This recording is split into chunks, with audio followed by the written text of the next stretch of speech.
To the fans that cheer, heels for life, baby, this the part of the year. Oh, he's for life, we gon' stomp, we gon' fight. Keep the crowd hype all day, all night. Excellent stories, the heat and the spice. Heels for life, yeah, we do it so nice.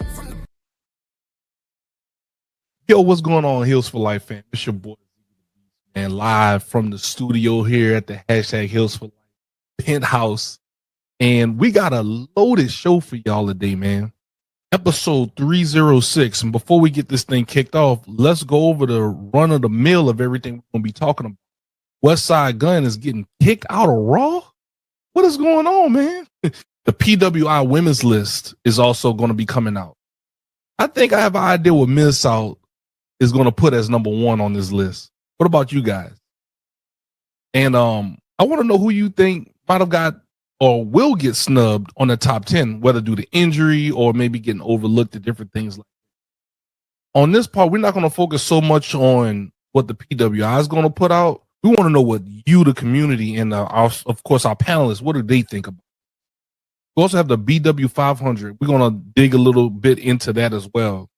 We're going to be talking about AEW's brand new national title and also go into discussing the new landscape of WWE. Is it really new or is it a little bit of the same old, same old? And we also will be talking again that we've been alluding to over the past few episodes.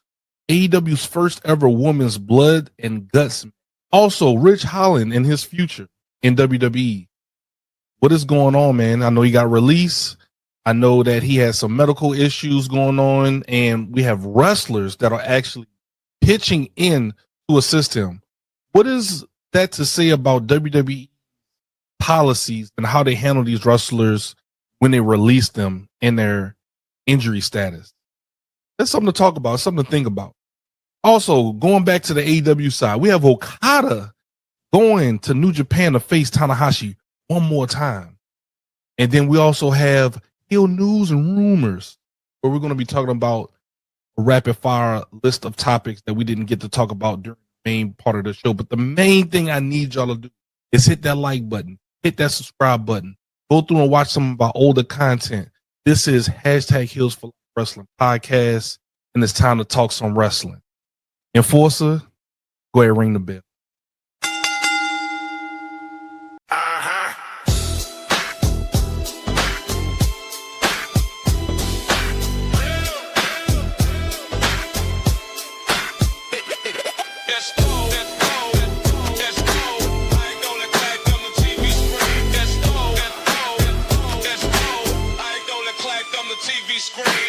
Heels for life, we in the zone. Steel chairs flying, bodies hitting the dome.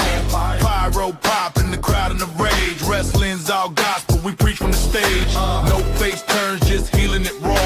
Fighting the rules, straight breaking the law. Mike in the ring, we cutting promo. Pie going platinum, better check the logo. Heels for life, we don't play fair. Gold belts, loud chants, feel it in the air. Heels for life, the squad so mean. Black boots stomping through your TV screen. Bell rings, we calling the heat. Pie bomb takes, we slamming the beat. Tag team of truth, no kayfabe here. Loud like a pop when the champ appear.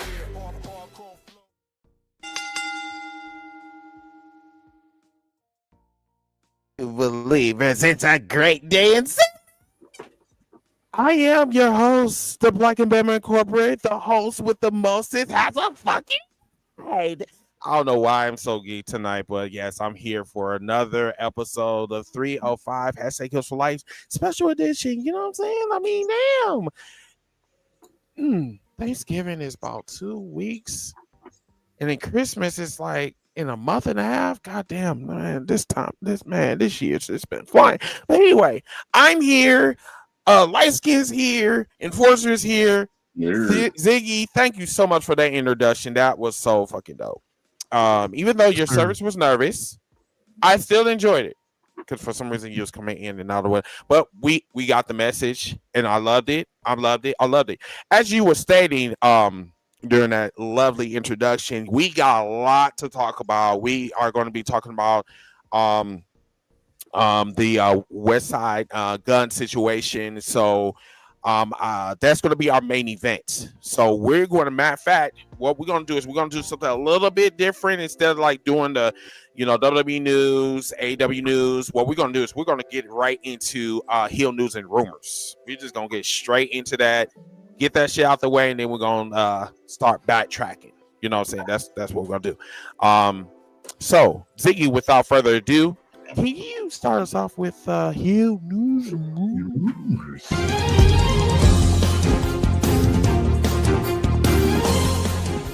We're breaking down the latest buzz from backstage politics, surprise returns, contract drama, and all the dirt the big companies don't want you to know about.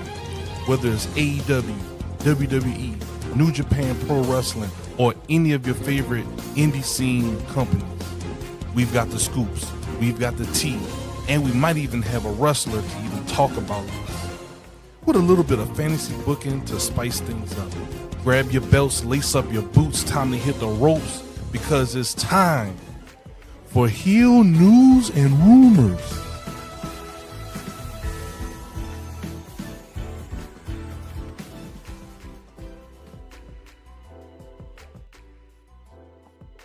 Much Ziggy for that.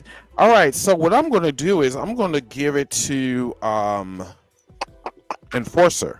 Yes, You wanted to talk about I think there was a situation that's going on with some of these indie wrestling companies, I believe. I'm gonna give you the floor so you can kind of tell us and our viewers what is going on in the indie scene. yes, we are right now, as of just morning that I seen it.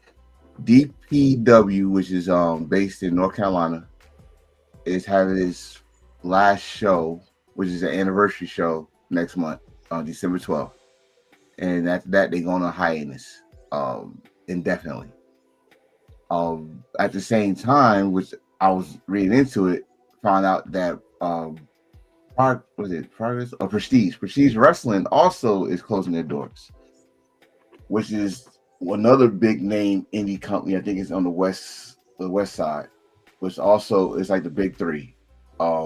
It's West Coast Wrestling, Prestige, and DPW, which a lot of names you might know that wrestle there, like your Javon Evans, Jake Sutton.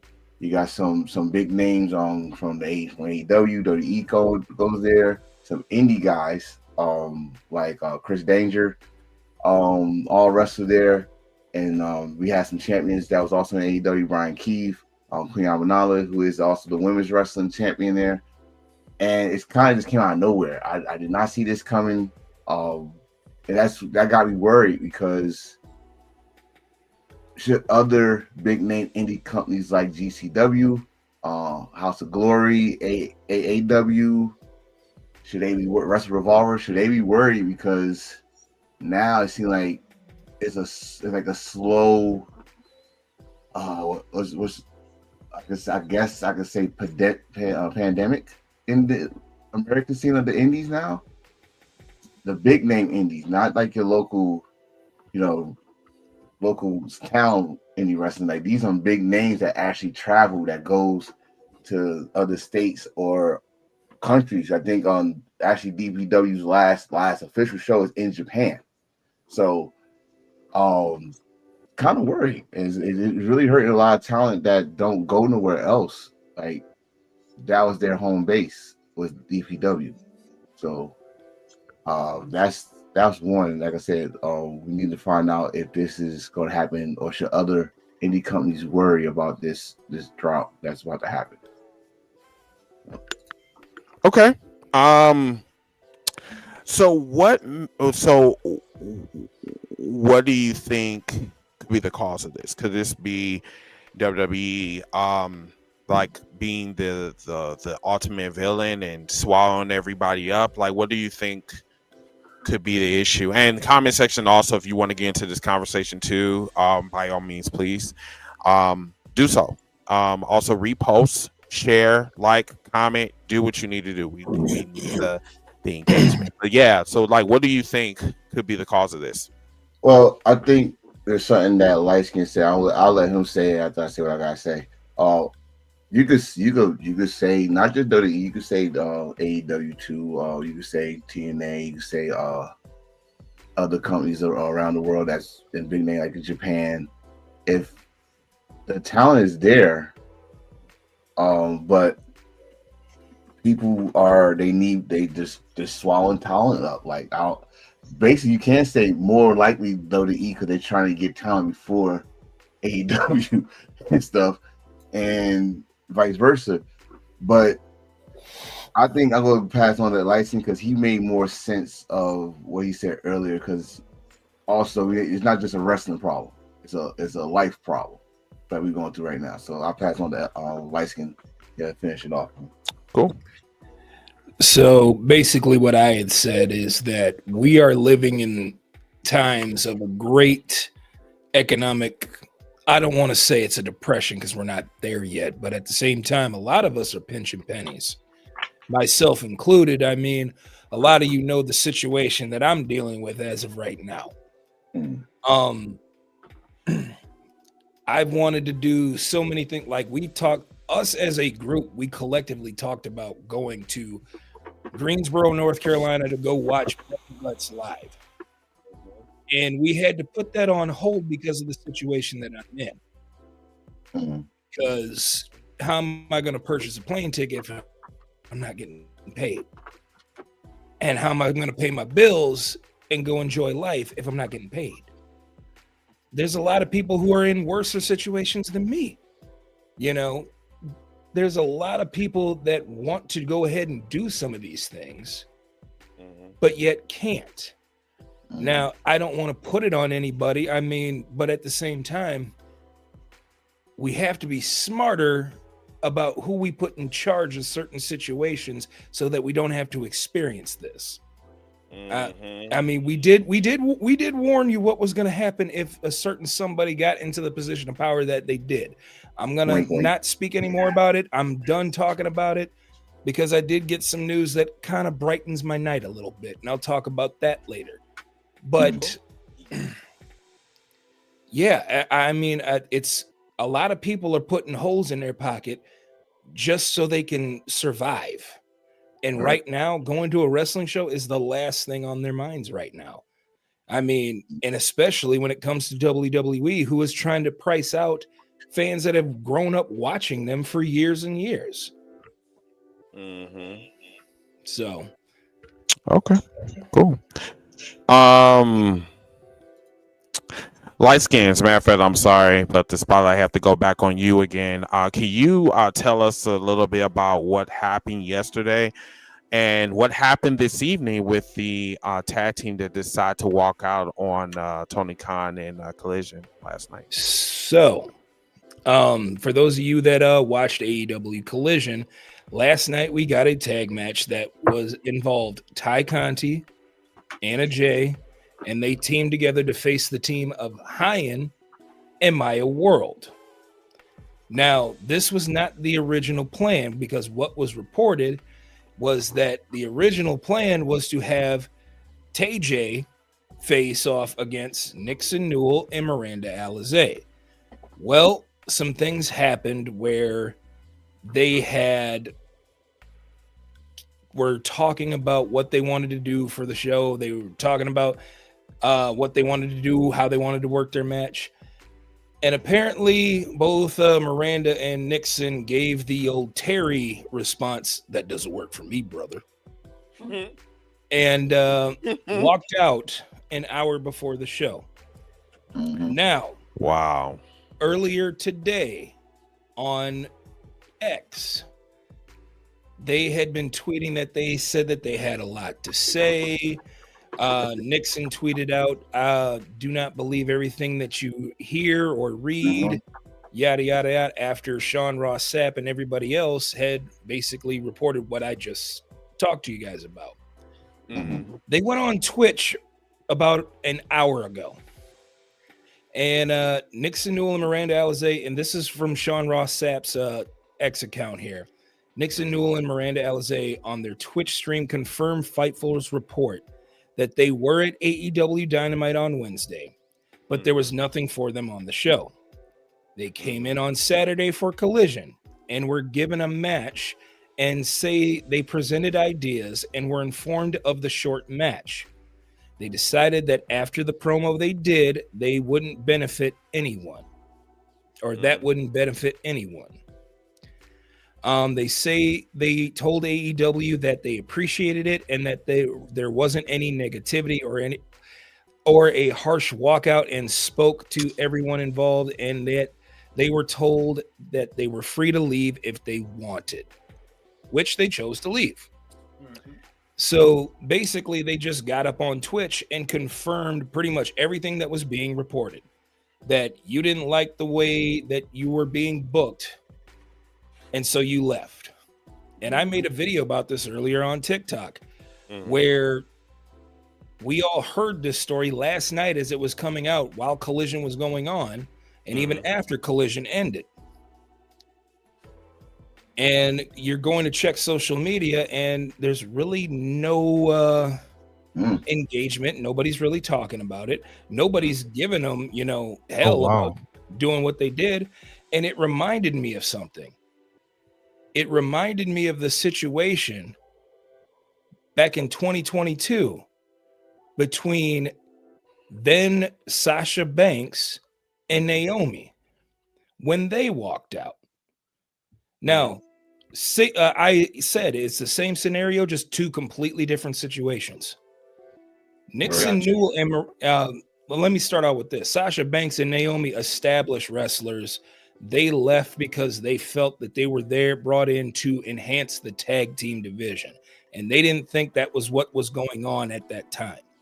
They mainly felt like they were being brought in to put over the singles women's champions rather than enhance the tag team titles. So they left. And if you remember, the reaction to them leaving was very harsh towards them.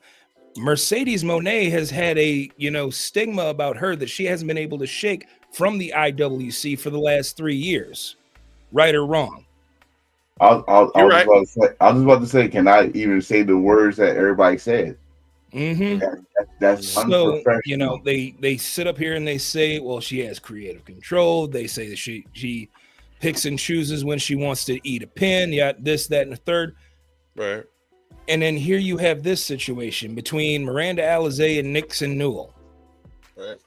I'm sorry, Nixon, you wrestled in WWE, but that is it. The stigma about you is that you haven't been able to remain healthy to show the world what you can do. You're not established.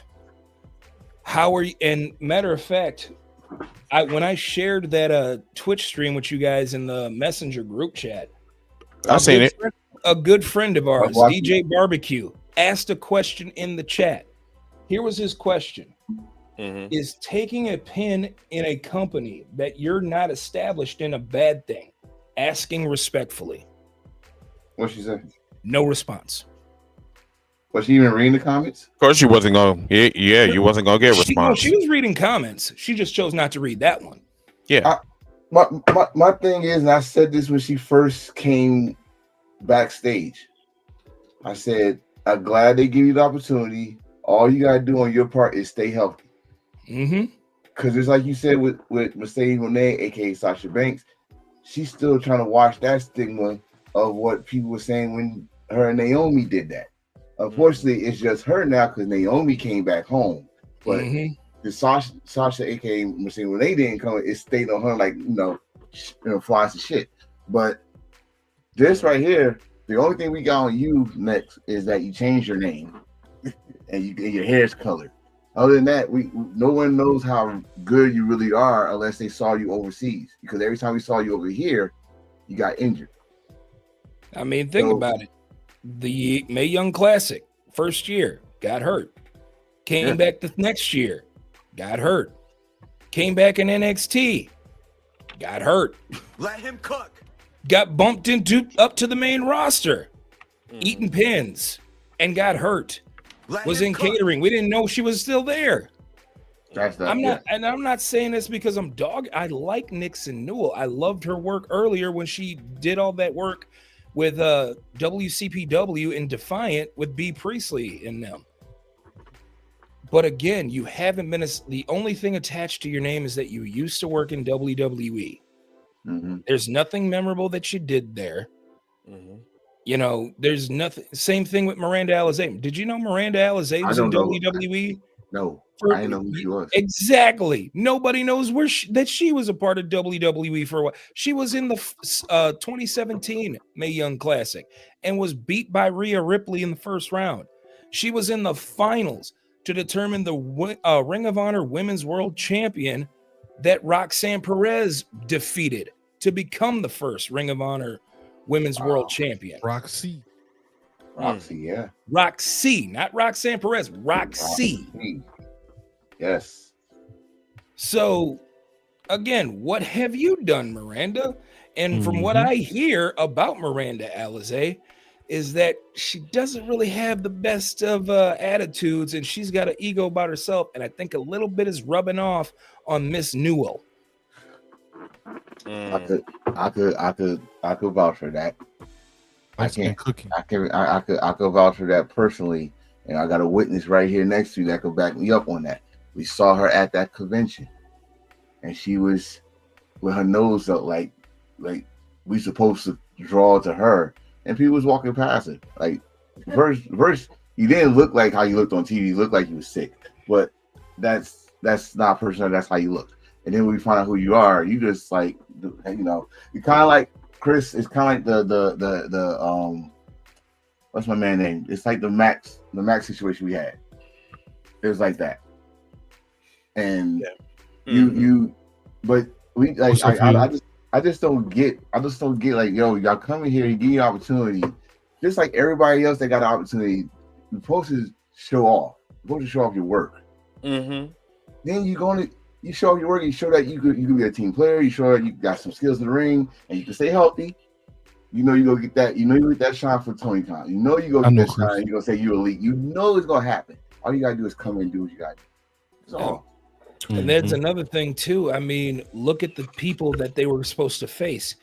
Anna Jay and Tay Conti, they have had to build themselves up. When they first started in AEW, they were eating pins and taking defeats. They were on AEW Dark and Dark Elevation and all that.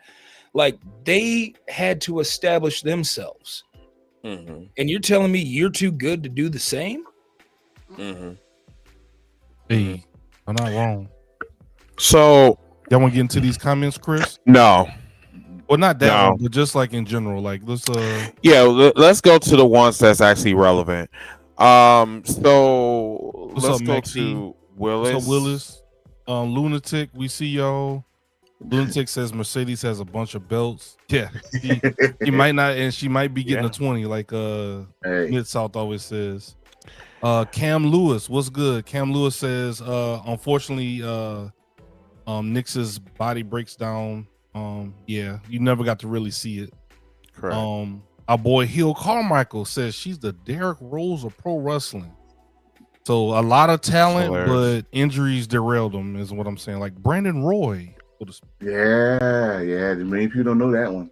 Right. And then we got Chris in the comments. But yeah, what you got, Chris? Yeah. So I guess I don't even know who they are. I don't. I guess she did work from WWE, but I guess she's not really relevant for me to even talk about. But the problem is that I just want to tackle the problematic mentality that these type of wrestlers have. They figure that they came from WWE and they should get like the steak and the potatoes, and they should have the whole red carpet and shit. Bitch, fuck you. Okay, like when you go into another company, you have to earn your stripes. I don't give a fuck where in the fuck you came from. I don't give a damn if you came from the Wizard of Oz. You know what I'm saying? You know, you need to stop using your fucking white privilege like you like somebody's supposed to bow down to you. Bitch, go away and don't come back. That's how I feel about, like, you know, wrestlers like that. Miro and all of these other motherfuckers that don't want to work on Saturdays and Sundays. This is the reason why they are in the position that they're in WWE. And this is the reason why you got motherfuckers like that and influencing these you know, I don't even know if you want to call them fans. Fans be like, oh, well, you know, yeah, fuck AEW. AEW, I don't want them to succeed. And looking at the comments, that is majority of the IWC. The IWC does not know what the fuck they want. I am not going to go into a tirade of how much trash they are and why they are not relevant to even talk about. But I just, once again, I'm like literally talking about the mentality that we are seeing in 2025. A lot of these motherfuckers are not playing with a goddamn full deck, and a lot of them claim that they like wrestling, but then they want to see a wrestling company not succeed because WWE is down on their fucking luck. Well, who fucking fault is that? That has nothing to do with us. It has nothing to do with you, but it has everything to do with the people that's running WWE. That's who you should be bitching and complaining about. Because guess what? If AEW left tomorrow, the only company that you would be dealing with is WWE. And guess what? Not too long ago, y'all was wishing up and down that you wanted an alternative. So as far as I'm concerned, your opinion does not matter in this conversation. And I'll let my play with that. First of all, it never did. Thank you. It never did. It never did. The WWE, as much as I grew up watching them, but you go back and watch the shit when you was a kid, you notice they just like a politician. They tell you stuff you want to hear. They're not gonna tell you what you help you out. Correct, so, and that's and that's really the problem that we are having. We don't have a lot of podcasters out here, going on their platforms and telling them what they need to hear versus what they want to hear. I don't give a fuck what you want. We have a problem and we need to identify it instead of like letting this shit just keep going on and on and on and on. Instead of keep talking about it, let's do something about it. But once again, people are too busy being hypocrites. Well, you know what? I'm not gonna say no names though. But you know what? No, I told you that they used the old school rule. That's what WWE was listening. When WWE was kicking WWF's ass and nobody's watching them, they changed. There was no more cartoons. They changed their program, all that stuff. But today's age, money is louder than action, I guess, for WWE. And as much more money they get, and to some of these wrestlers too. I guess so. So, it is what it is. But back to Tegan Knox or Nixon, whatever the hell she want to be today. Mm-hmm. You on your last leg, and you said, and I watched that Twitch. You also said that this is supposed to be in 2 years, your last 2 years of pro wrestling. You already finished one. You're not going out in a bang. Unless you're going to stay in the indies and cook in the indies. But a lot of people are not going to get to see how good you are and give you that send-off that you think you deserve. Because, honey, I don't even know the chick. I'm like, give you a send off for what? Because you white? Like, I mean, what are we doing? She was good. I mean, like, honestly, I did see some old footage of her and Dakota. Team. Yeah, Dakota turned on her. Yeah, no. Before that, before they even came to WWE, they was Team Kick and they was doing good. That's why they came to the make. But again, sorry, but you turned to Mrs. Glass. So. I mean, it's part of being an athlete. Some athletes, so just get hurt, She stepped on a Lego when all the Sonic rings come out of her. Don't you start no. Maybe she should. Maybe she will learn. If I honestly believe that she should just step on like a needle or. Thank you. She should step on a needle, maybe a hammer, maybe like some lava. I want her to fucking suffer. I really do. I want her to suffer, and I want her to cry in pain and say, "Jesus, please help me." And Jesus would look down at you and just say, "Damn it!" Right? Exactly. Yo, we are not doing it.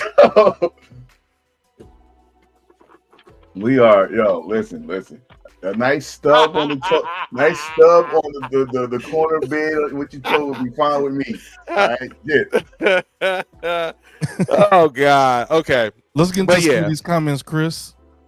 Yeah. So we have King John. He's saying that he loves AEW. All these other emojis. Yeah, they laugh like they're having a good time in the. They having a damn good time. Everybody over on YouTube right now. We have a lot of people over in YouTube right now. engaging on the podcast. Also, Very much please, so. we have 25 of you watching live right now, but only 9 likes. Let's get those likes up, man. Let's go ahead and let's try to get to 15 likes. Please. Appreciate it. Thank Yes, you. sir. Definitely appreciate y'all. We also have our boy Hill Carmichael. He said the new generation was a fun era for WWF. You know what? I want to kind of talk about this too, since we're. I was gonna wait until. You know what? I could probably wait until. I could probably wait until Heel Heat in the social media streets. Because that's where we're really going to tackle a lot of these problems. Is there any other rumors that any news rumors that we need to discuss? Because then we can go to Heel Heat. Before we go to Heel Heat, can we do one trash? Yeah, what you got? What you got at for? So you want to do trash segment now? Get out the way. He ready to do? Okay, do trash of the week. You can do. A matter of fact, you can. Because I got a flyer that's in there, as you should see it. You should go ahead and see it. All right, let's see. Is it the one with It's labeled. All right, let's labeled. Yeah, it's labeled. The truth. Trash. No, it's right here. It's right here. All right. This segment Trash of the Week has been brought to you by Snickers. Learn to eat Snickers upside down and feel the veins on your tongue like your boy Bubba Ray. Now, back to you, Chris.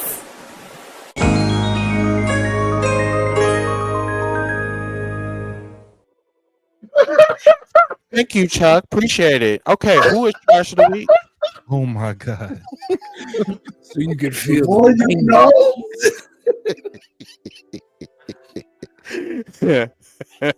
So you ain't shit. I already get nightmares when I see a Snickers. Yeah. We'll never eat a Snickers again as long as I'm on this earth. Oh, I don't have a problem with. Shut up. Okay. All right. Okay. I've never picked up another Snickers since that incident too. You know. Well, y'all don't like nuts?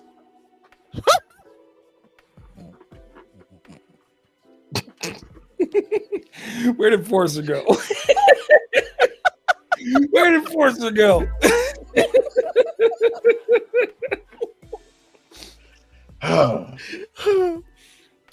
Good Lord. Trash of the week. You got Enforcer, bro. Trash of the week goes to the former baddest woman on the planet, Ronda Rousey. Ever since you left WWE, all you do is talk shit. So now you went after. Let me put a disclaimer. I'm not defending him, but you go after Roman Reigns and say the reason why he getting all his success is because he's a nipple baby, whatever you call that shit. He's his father and all that stuff. Well, let's go back to you. You was the most dominant female in MMA. Until someone kicked the soul out your face, and you finally lost. And then you said, you know what? I'm gonna show you that was a fluke, and you lost again. And guess what? You ran to WWE, and WWE gave you the red carpet, gave you the WrestleMania moment, gave you the title within the first 5 months of your WWE career. They pretty much gave you like your father, God rest his soul, or mother was a damn WWE Hall of Famer, and went past everybody. You stepped on everybody to get where you was going, and you got the nerve to talk someone who probably had the most up-down career in WWE as the Big Dog and leukemia and now the Tribal Chief and all that stuff. Not only that, the Becky Lynch's, the Charlottes, the Sasha Banks, the Oscars, all of them. And you come in and they gave you the red tree. They gave you the Hall of Fame career within the first year of your WWE life.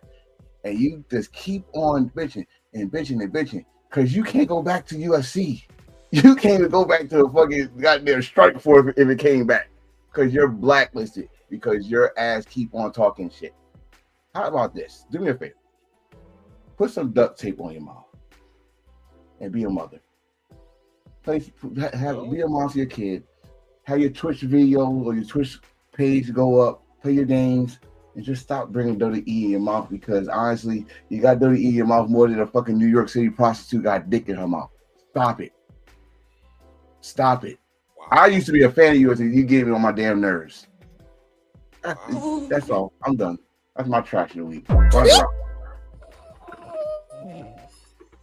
You're not wrong.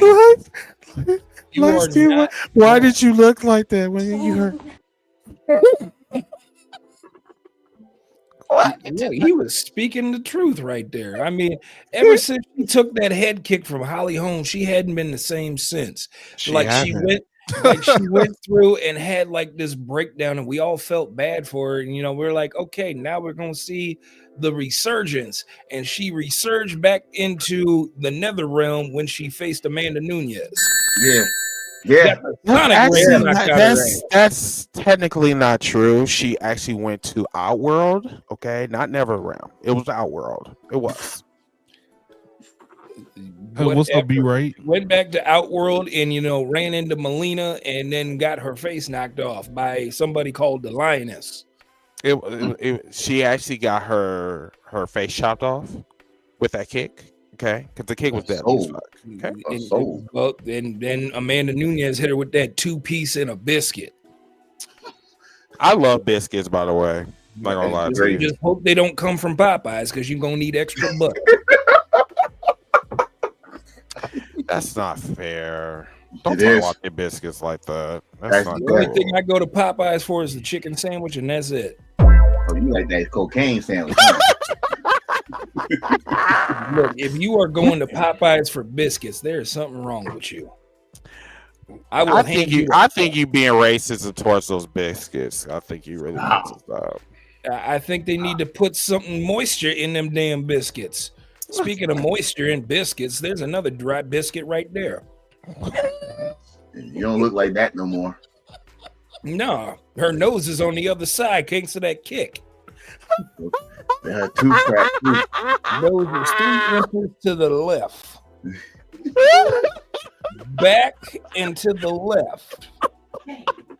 Oh, y'all ain't right. Don't encourage him. Just saying that her nose looked like a left side. like it's about to turn left. This man said all biscuits matter. All biscuits. Crazy lunatic said pop out of man here. All biscuits matter. You need to stop being racist toward her nose. She can't help it. She can't help it that her nose just got wrapped around. I don't know what's more worse. Shawn Michaels being cross-eyed or her nose? Shawn Michaels being cross-eyed. Because he's still on TV. Well, yeah. I mean, he can't even walk across the street, but they don't got nothing to do with him. Anyway, so okay, we're done with Trash of the Week. Thank you so much, Enforcer, for that. Now, let's go to Wrestling Heat. I am going to play a video for you guys. This is going to be a fun ass segment, I promise you. Let me go to the where is it? I don't know. When you say that, you got a sick sense of humor. I don't know. Indeed, I do. Let's keep this one. I want y'all to look me in my eyes when I say this. I want y'all to look me dead in my eyes, because I promise you I'm so serious. The way y'all view Randy Orton as a late, how overrated that career was, and how he just get hyped off of that little 09, that's Rhea Ripley. That's Rhea Ripley. That's Rhea Ripley, because Rhea... I know what?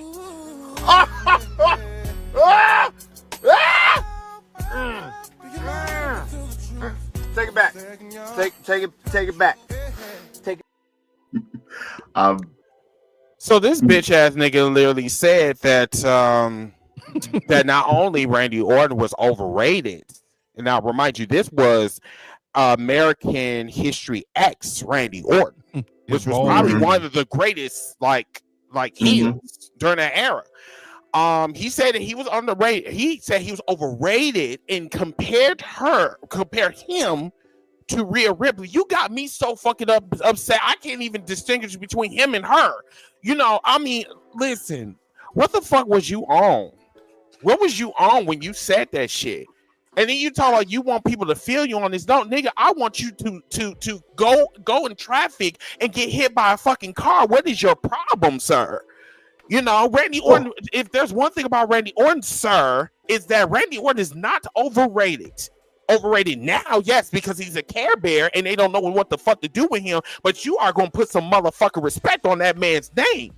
What the fuck was you born in? Was you born in 2008? What is wrong with you? What is wrong with you fucking new WWE fans? You guys are like the gremlins. Like, this is definitely the new batch. But at the same time, you are not going to fucking disrespect Mr. Randy Orton and compare him to that China Timu fucking wannabe Rhea Ripley. I love mommy. She can't get on top because I'm gay as fuck and I love dick. Now, as I'm going to say this before, y'all fucking humans are not going to disrespect my people that I raised up with and then go sit up here and go say that this is a flex. Bitch ass nigga, you got me fucking twisted by saying that shit. I can't even believe the audacity of some people.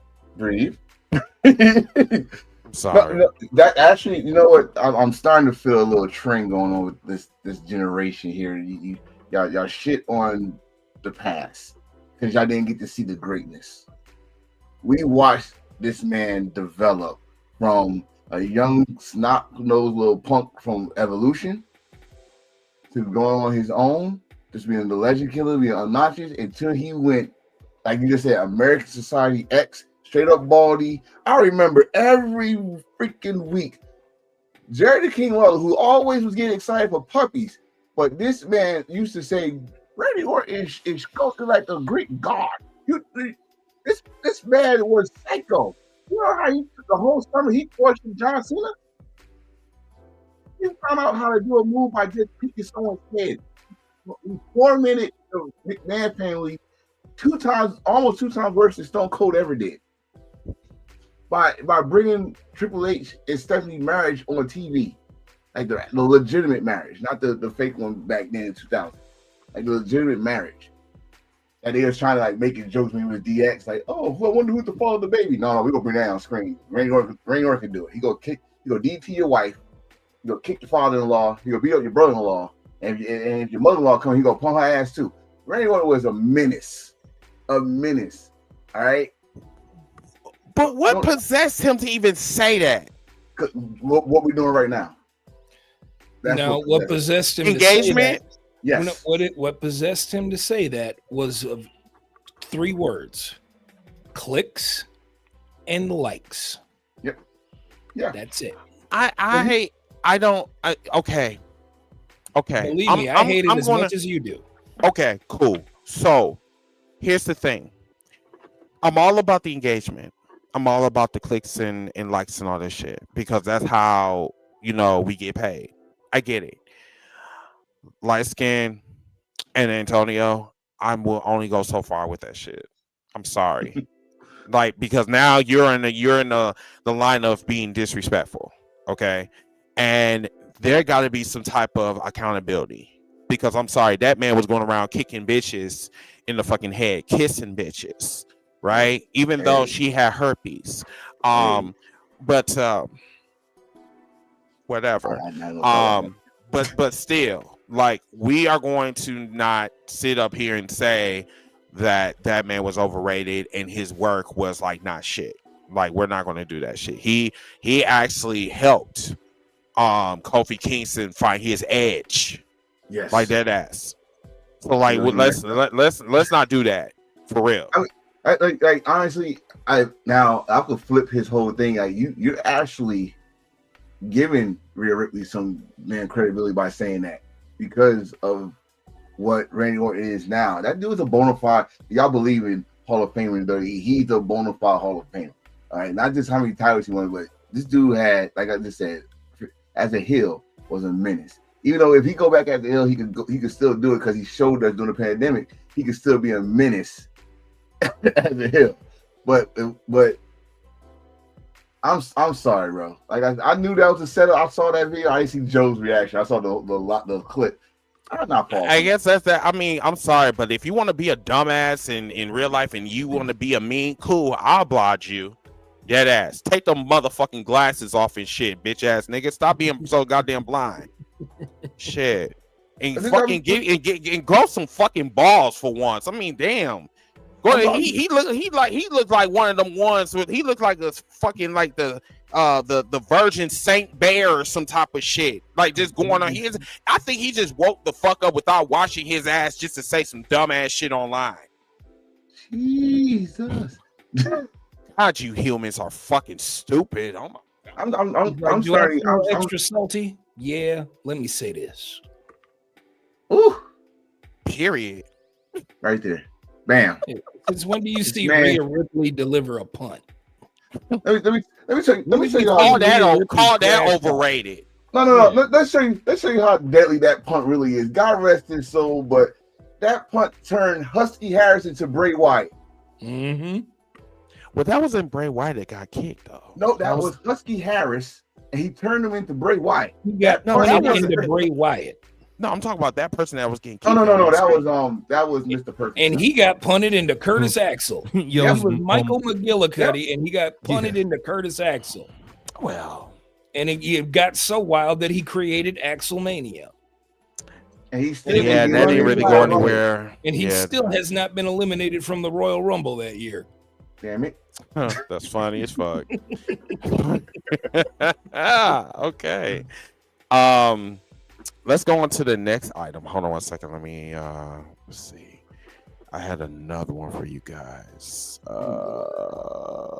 Let's play this one. I just wanted to get on here and say, don't let these content creators lie to you, okay?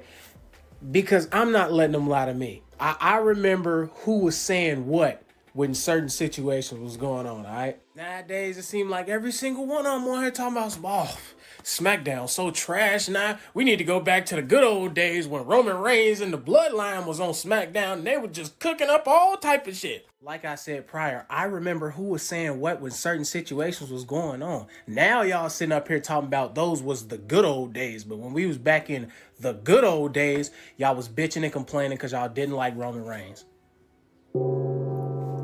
Y'all was bitching and complaining because y'all didn't like Roman Reigns. And don't say you wasn't. Because I remember who was saying what when certain shit was going on. Y'all was sitting up here bitching, moaning, and complaining. Oh, I hate Roman Reigns. I'm tired of him. I'm sick of this title run. I need to get the title off of him. He'll never show up to work. I can't stand Roman Reigns. But now that Roman ain't there and SmackDown got worse, now y'all trying to play it like y'all always fuck with him. Nah, we not doing that. We not fucking doing that. I remember who was saying what when certain shit was going on because I was one of them motherfuckers that wanted Roman Reigns' title reign to end because I thought somebody should beat him. I didn't do what y'all did though. Some of y'all was on this app every week, week in and week out, just bitching and moaning and complaining about how y'all wish Roman Reigns would drop that title and go away and just leave WWE because y'all sick of Roman Reigns and the hold he had on the championship. Y'all was sick of it back then, but now that SmackDown done got worse, not in the good old days. Get the fuck out of here, bro. Y'all not fooling me. You could fool one of them, but you ain't fooling me. Go try and tell that shit to somebody that don't know no better. Because like I said previously, I remember who was saying what when certain shit was going on. Stop all that, bro. Let him cook. Oh my God! I think we all in here remember. So let me say this: if I ever referenced the good old days of SmackDown, I was talking about the SmackDown 6. The Fist. I'm sorry. Yes, the Fist. Period.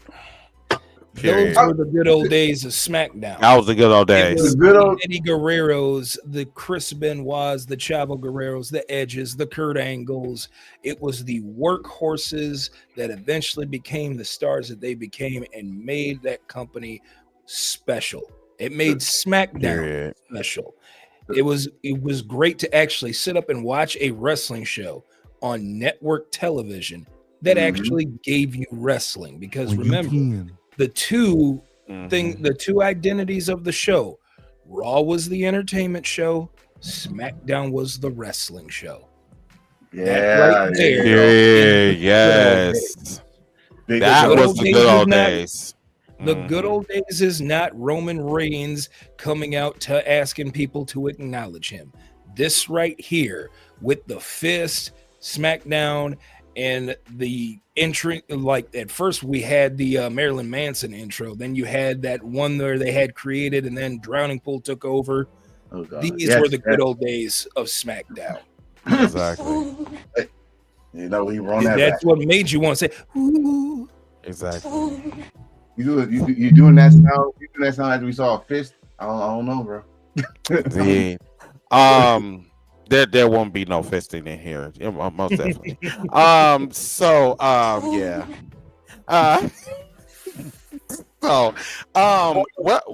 What the fuck I was gonna say? Yeah, I don't really care about those fans. Like, those fans can go the fuck to hell. The good old days definitely was like not 4 minutes ago. Okay, or I'm sorry, 4 years ago. That was not the good old days. That was the depressing days, right? This is when everybody was moist as fuck and wasn't washing their ass and throwing up the signs and putting their finger in their butts and shit and talk about, oh my God, I'm the #1 asshole in the world, type of shit. So I didn't like Roman Reigns back then, and I damn sure don't like him now. So I guess he was not talking to me, and I don't feel offended or anything like that of this sort. I just really wish that we would keep the same energy, and if we're gonna sit here, we're gonna talk about ratings or whatever, definitely talk about SmackDown, because like they didn't make it to 1 million, and they're known to make like 2 million or whatever. If you don't see that is a problem, I don't know what the fuck to tell you.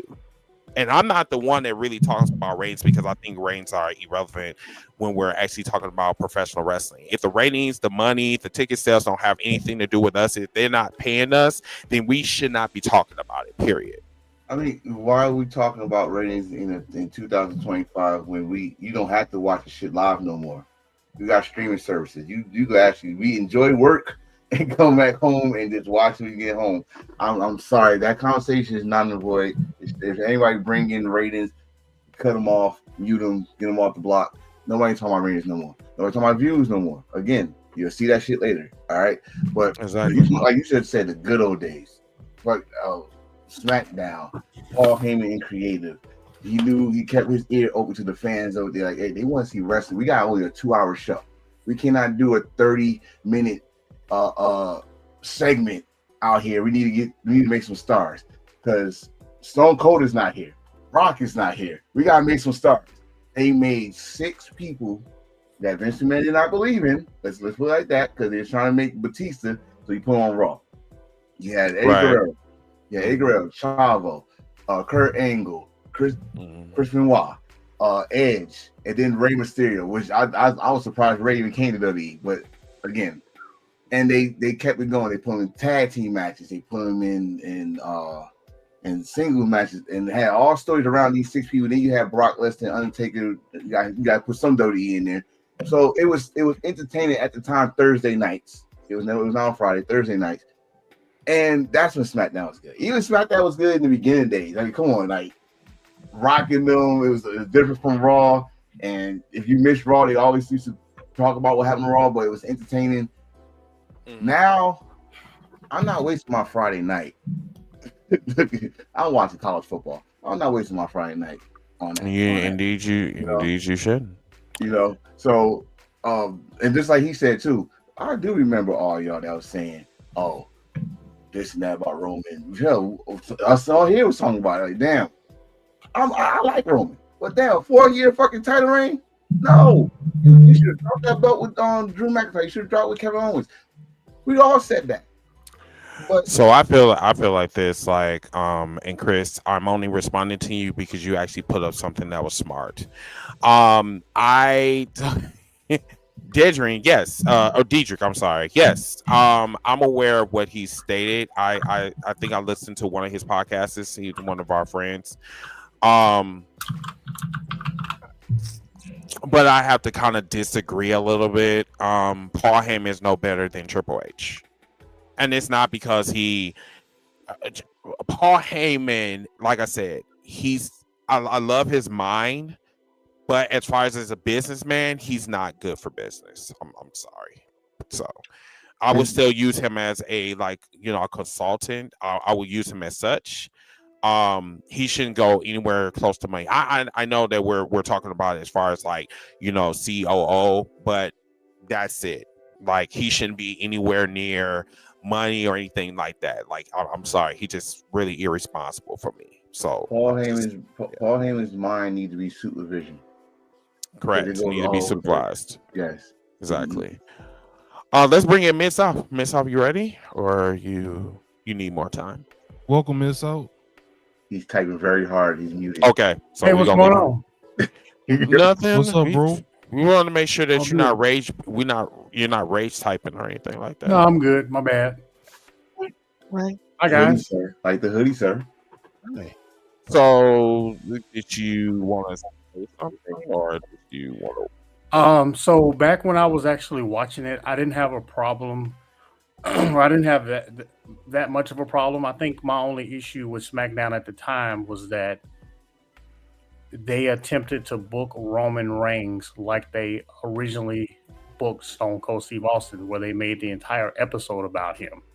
And that got boring after a while. If the guys at the beginning of the show, in the middle of the show, and then again at the end of the show, and the entire show, different segments is talking about him and the Bloodline storyline, that got boring after a while. So it was cool at first, then it got boring, especially when they added Sami Zayn to the whole thing, which started off as fine, but then it got boring. So the Bloodline storyline, to me, kind of it plays a part in ruining my love for WWE, because it went entirely too long. Why? Because it was a really good storyline, a really good faction, but then, unlike most factions, it didn't end. But they just attempted to string it out. Now they had different. They kind of NWO'd it, where they added more members and moved people around and split it off into other factions and all that stuff. But that's just like I said, when they did Roman Reigns like Stone Cold Steve Austin, they did the Bloodline like the NWO, so they watered it down.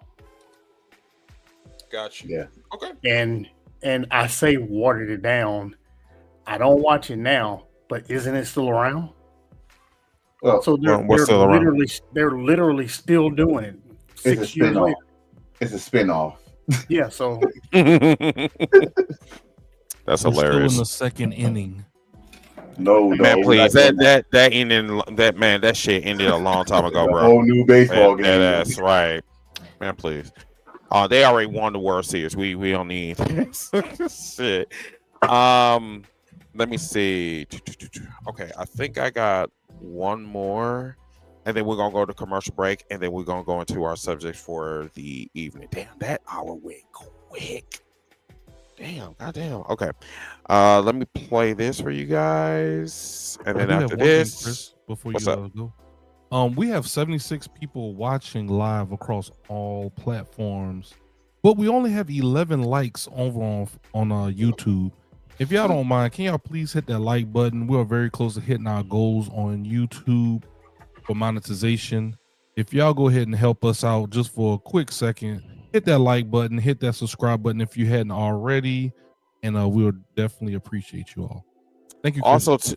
Also, thank you so much. Also, we do have an incentive that's going on right now, because we're about, I think, less than 200 away from 1,000 subscribers. And remember, if we get to 1,000 subscribers, I will be selling an ECW World Title belt to all of our viewers. So that is open to everybody that has watched us. So definitely will be doing that drawing. We'll let you guys know about that once we get closer to our goal. Let me play this one more video for Heel Heat. WWE, y'all ain't shit.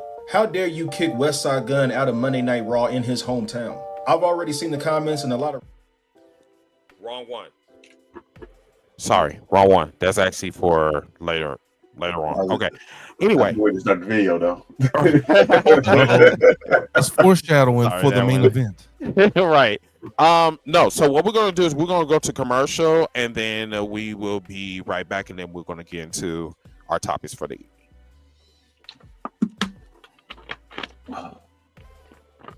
Did you want to do the "we'll be right back" thing, Mr. Man, or did you want me to just? Okay. All right. Cool.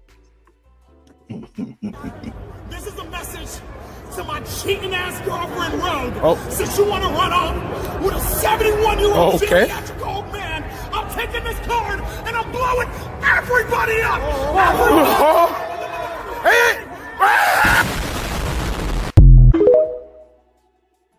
All right, warriors and queens, we're going in. All right, warriors and queens, we're going in with this warm shade. Tap off the excess, then push it right along the top of the cheekbone. Small circles, let the brush do the work. Same thing on the other side. See how it lifts? Power and soft at the same time. You did not hear this from me, but he missed leg day again. Came strutting in like nothing happened. No way, Captain. All gas, no brakes. And he used my conditioner. Last one too. Scandalous. You're gonna. 5 letters. I hate AI. One word. Bitch!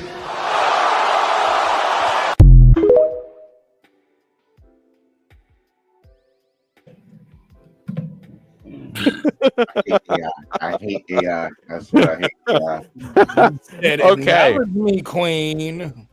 As like I said, that was a brief commercial break. Okay. Now let's get into our topic. So let's start off with who should be the number one on the PWI Women's list that actually comes out on Tuesday, if I'm not mistaken. So let's go ahead and tackle this. What's up, Eric? Shout out to the Exclusive Nights podcast. Shout out to him. Please follow that podcast. Thank you so much. Go ahead, Miss South. Say it. Say it. Do we want to start with him? Do we want to? Yes. Let's get out the way. Get out the way and say it, Miss South. Your time to shine. Number one on the PWI women list should be none other than Mercedes, the GOAT, Ultimo Monet. She is unquestionably the most active wrestler on the planet, the most traveling wrestler on the planet, the most entertaining wrestler on the planet, and the only wrestler who gets a great match out of every single person that she wrestles. She has not wrestled a bad match in 2025. I don't give a damn what anybody says. She is the queen. She is the GOAT. She is number one. And she is so far ahead, number one, I don't even want to say anything else about it. I'm more concerned with who should be number two. And number two on that list, because the Mercedes ain't number one. I've never bought another PWI magazine again. But number two on that list should unquestionably be Toni Storm. Should be Toni Storm, hands down. That really should be the only discussion we have about this next PWI list. You guys, she was number one last year, right? Okay. Tony was number one last year. Okay. Interesting. I really feel that Jay Cargill should be number one. She's very entertaining. She is that bitch. Excuse me. I didn't interrupt you. Don't interrupt me. Thank you. As I was saying before, Jay Cargill should be number one because she's entertaining. She's that bitch. She's actually black. And number two, she has a move set that Mercedes cannot fuck with at all. And then on top of that, Mercedes is fragile as fuck, just like CM Punk, right? And then number three, she's actually in the best company versus the number two company, so-called number two company in the world. And I feel that she can talk as well. You said entertaining. There's nothing about Mercedes that's entertaining. So I don't know where you got that shit from, but we're not going to even talk about that. But she should be the number one bitch to win the PWI list. Thank you so much. Miss South, don't fall for it. Miss South, don't fall for it. Miss South, don't fall for it. If Jade is in the top 10, I will never buy that magazine again. Well, motherfucker, you don't have to buy the magazine. This is not about your feelings. It's about facts. And I'm sorry, your facts is not. I can't believe it's not butter. That's. We're not talking about that type of moisture. Okay? I'm done talking. That's fine. For those that believe what Chris just said, that's just telling me y'all don't watch this fucking show. So once again, everybody, Chris can speak for himself. I don't need a daddy. Okay, if I need a daddy, I will go to him and I would say, "Hey, do you have anybody on Grindr that is a daddy that I can deal with?" But once again, I speak for myself, and I love Jay Cargill, with every fiber of my being. So I don't give a damn what that black man from Virginia have to say about me. I'm a Christian at the end of the day, and I never lie. Thank you so much. What's your power level? Thank you. Thank you. How about my goddamn power level? The fuck? What's your power level? I'm so glad we added that.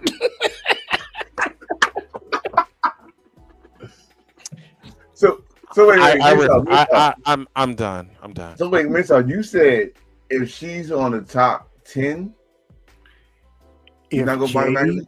If Jade is in the top 10, I'm never buying that magazine again because there is no way, especially during the time frame that this magazine is for, which would be November of last year to November of this year, or maybe October of last year to October of this year. There is no way Jade Cargill should be in the top 10. And if I think you're hating on black talent. I think that's what that is. I think you're incredibly racist. Sure, I'll take that.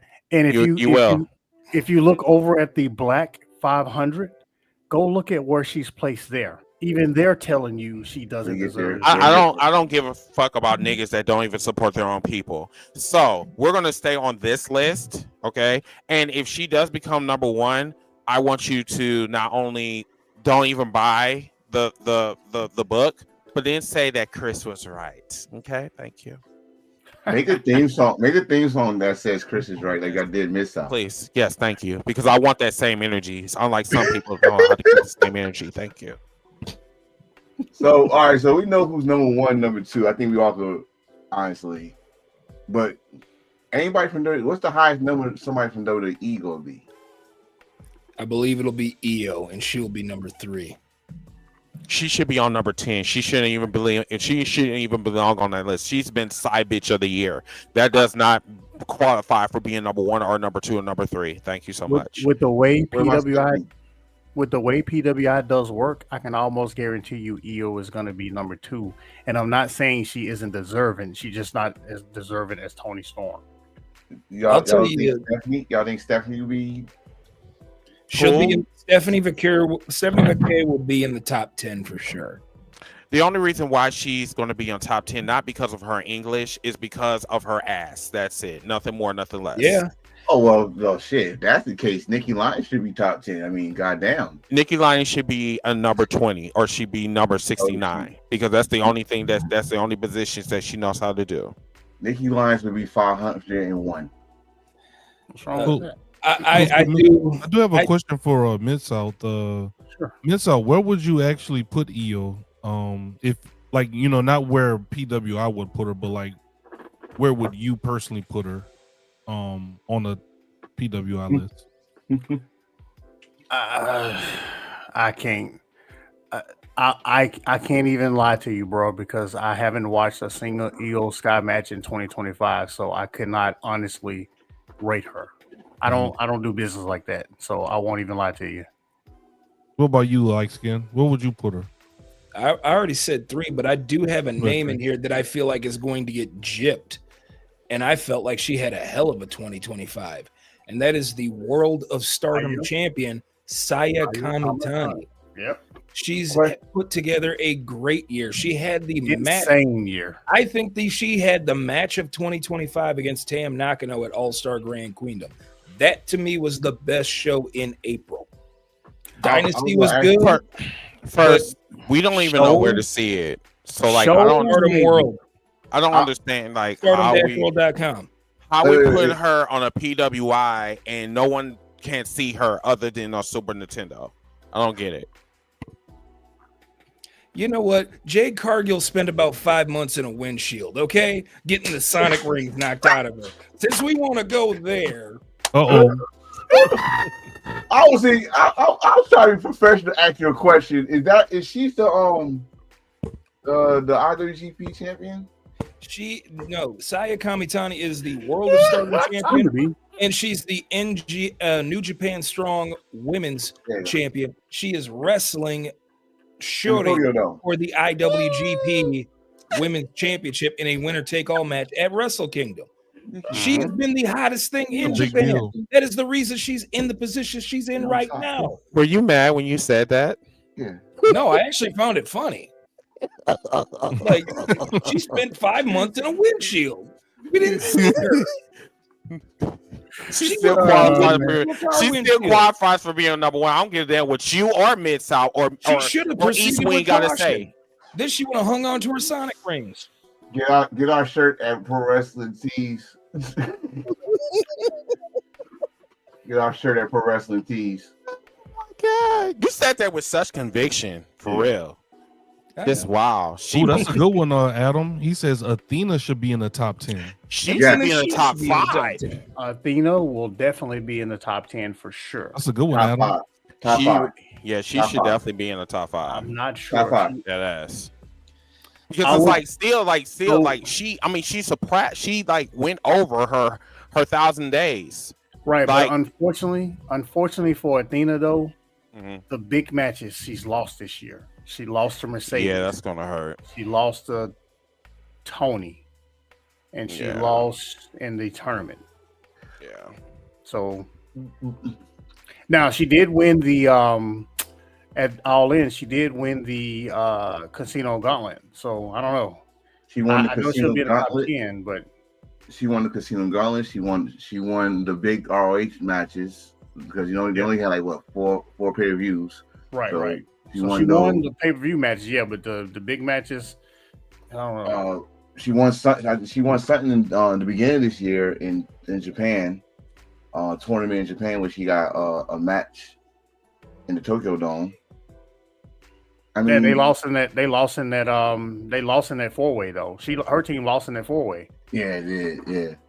I mean, I was gonna say, does it matter what wins or loses or the performance when it comes to this list? Well, I don't think it matters for the overall, but when you start needle picking that toward the end, like who deserves to be 1, 2, 3, 4, 5, I think they take that into consideration. Okay, cool. Anybody else? I was just gonna ask one more question. Like, who do y'all feel? I think one of y'all already asked it, but who do y'all really think is gonna be snubbed in the top 10? Who's not gonna make the Mercedes? No, I'm dead ass. I'm dead ass when I say that. No, I'm not even trolling right now. Like, for real. Like, I think she might really hate her that much. Yes, I really believe that. And I put like. Are you saying not in the top 10 or snub from her? She is not going to get number 1. I'm trying to tell you, she's not going to get number 1. It's going to be some dumb. It's going to be some bitch from fucking WWE, and I don't know who it is. I will tell you, I agree with light skin. The person that I think that's going to get snubbed, which she may still be in the top 10, but Saya Kamitani, I believe. Because PWI is notorious for leaving things. They're not like the Wrestling Observer. The Wrestling Observer recognizes everything. PWI, they still in their old ways in certain situations. No, they're moist. They're moist as fuck. Like, keep this shit real. They are WWE based, and they are very biased because I've been like looking at their track record over the last couple of years. Mercedes is literally Thanos of professional wrestling right now, and they will totally ignore that. And then put it on like Stephanie Verker or whatever. They have put it on her. Some broad that haven't even did shit this year. To garner, social media, to have people talking about them on social media, they're gonna pull something like that inside that top 3. I can guarantee you. Yep. I like Willis. I like Willis' answer. I think Willow might be snubbed of the top 10. She should be in a. Honestly, like, what did she do this year, though? I don't think she deserves to be in the top 10. Between her and she'll be in the top 20. Between her and Chris Statlander, is gonna be snubbed for the top 10. Statlander. She just got the belt, bro. Take the belt. Just got the belt. I mean, it's too late. It's too late. Take the belt. I was gonna say, take the belt off. What did she do this whole year that says And she got the belt late in the year when they actually do their evaluating. So I see Statlander somewhere in the top 25 at most. And I know that's low, but what's up, BJ? 3 people that has to be that nobody is talking about, although Light Skin brought up one of them, but 3 people that should be in that top 10: Shuri, Saya Kamatani, and Sare. All 3 of them should be in the top 10. I guarantee you, only one of them is gonna make it. You know what's gonna be crazy? If they don't make the top 10, I'm telling you that Wrestle Kingdom match, they're gonna show you why they should have been top 10 or top 3 or top 5. It's crazy that they like the Joshis can give you like nothing but dope ass fucking wrestling, and PWI would not recognize that shit, but yet it's part of their metrics. Like, I guess that shit just like really irritates the fuck out of me. I'm like, y'all don't stand on business at all. They y'all did one year. Huh? They did one year because that pissed off the whole IWJ. Who is this? And I did 1 year number. Do your fucking research.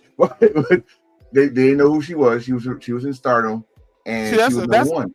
That's the shit that I'm talking. Well, we'll see.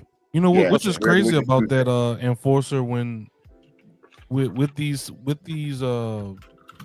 lists that come out. Shouldn't that be the goal?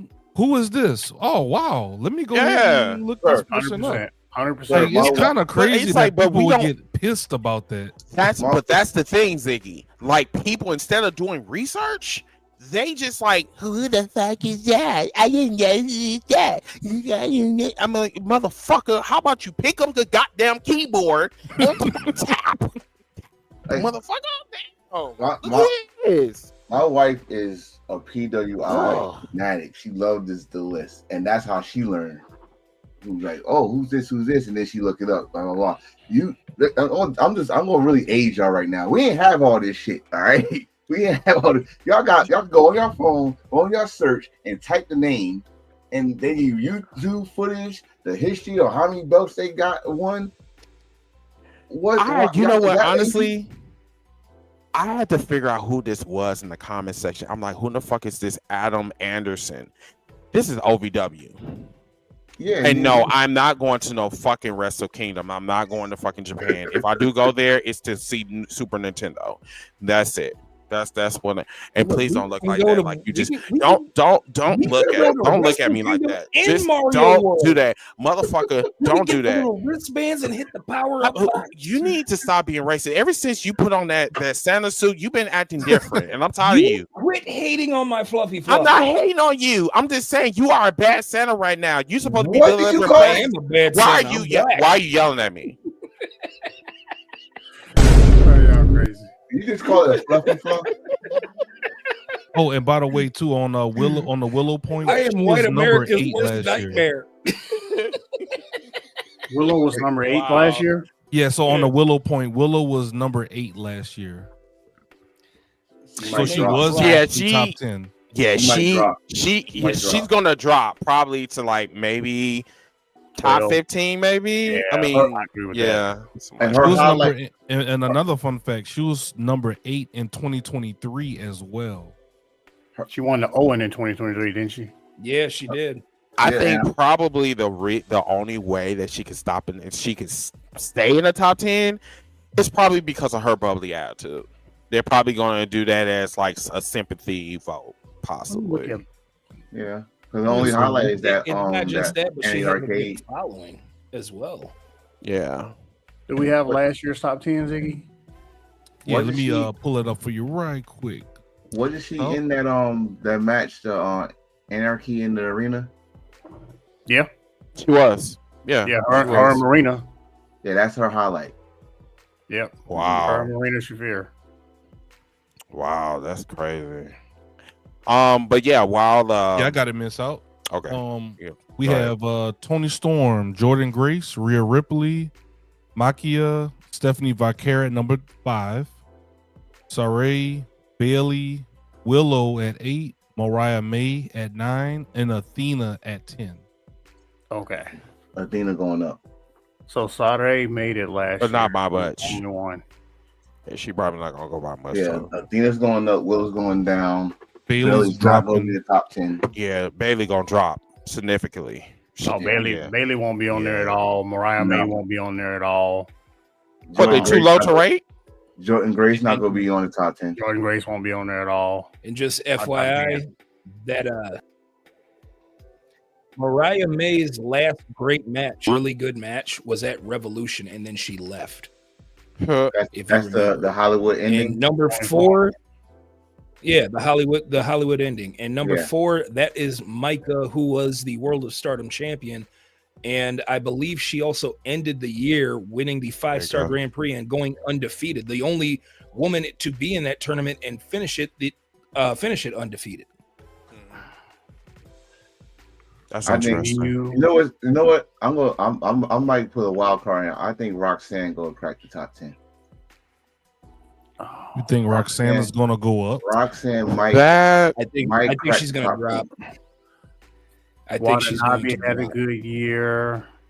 Liv's not going to be on there. EO might go up. Man, look at number 130. Liv had last year. Yep. Liv before her injury, she had a dope year. Yeah. She had a dope year. She was winning championships like a motherfucker.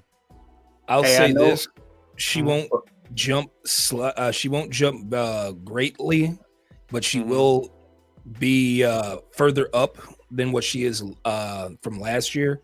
That's Mina Shirakawa. Mm-hmm.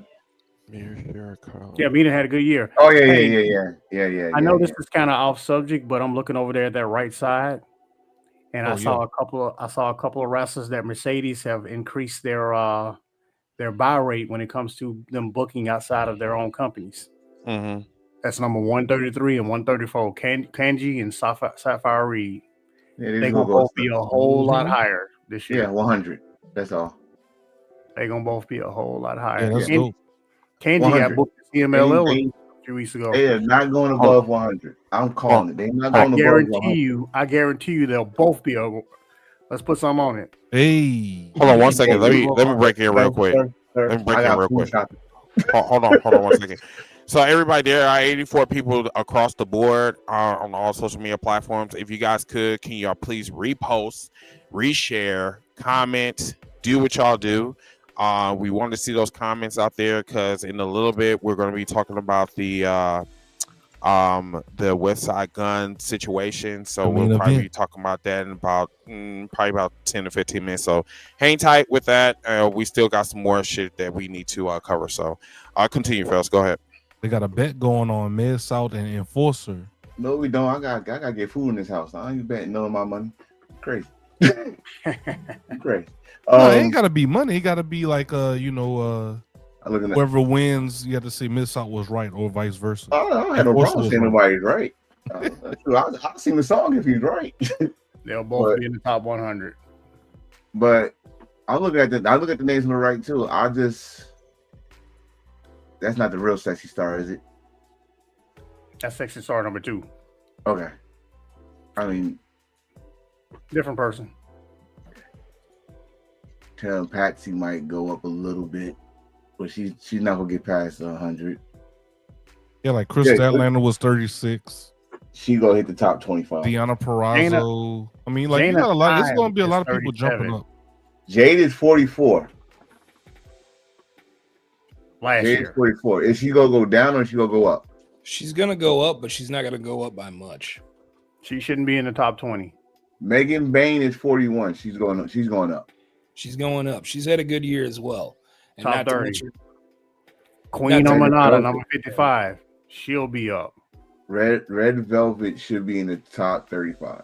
Speaking of which, I'd like to give Queen Amanada her props. She hung on to the DPW title without having Mercedes go after it.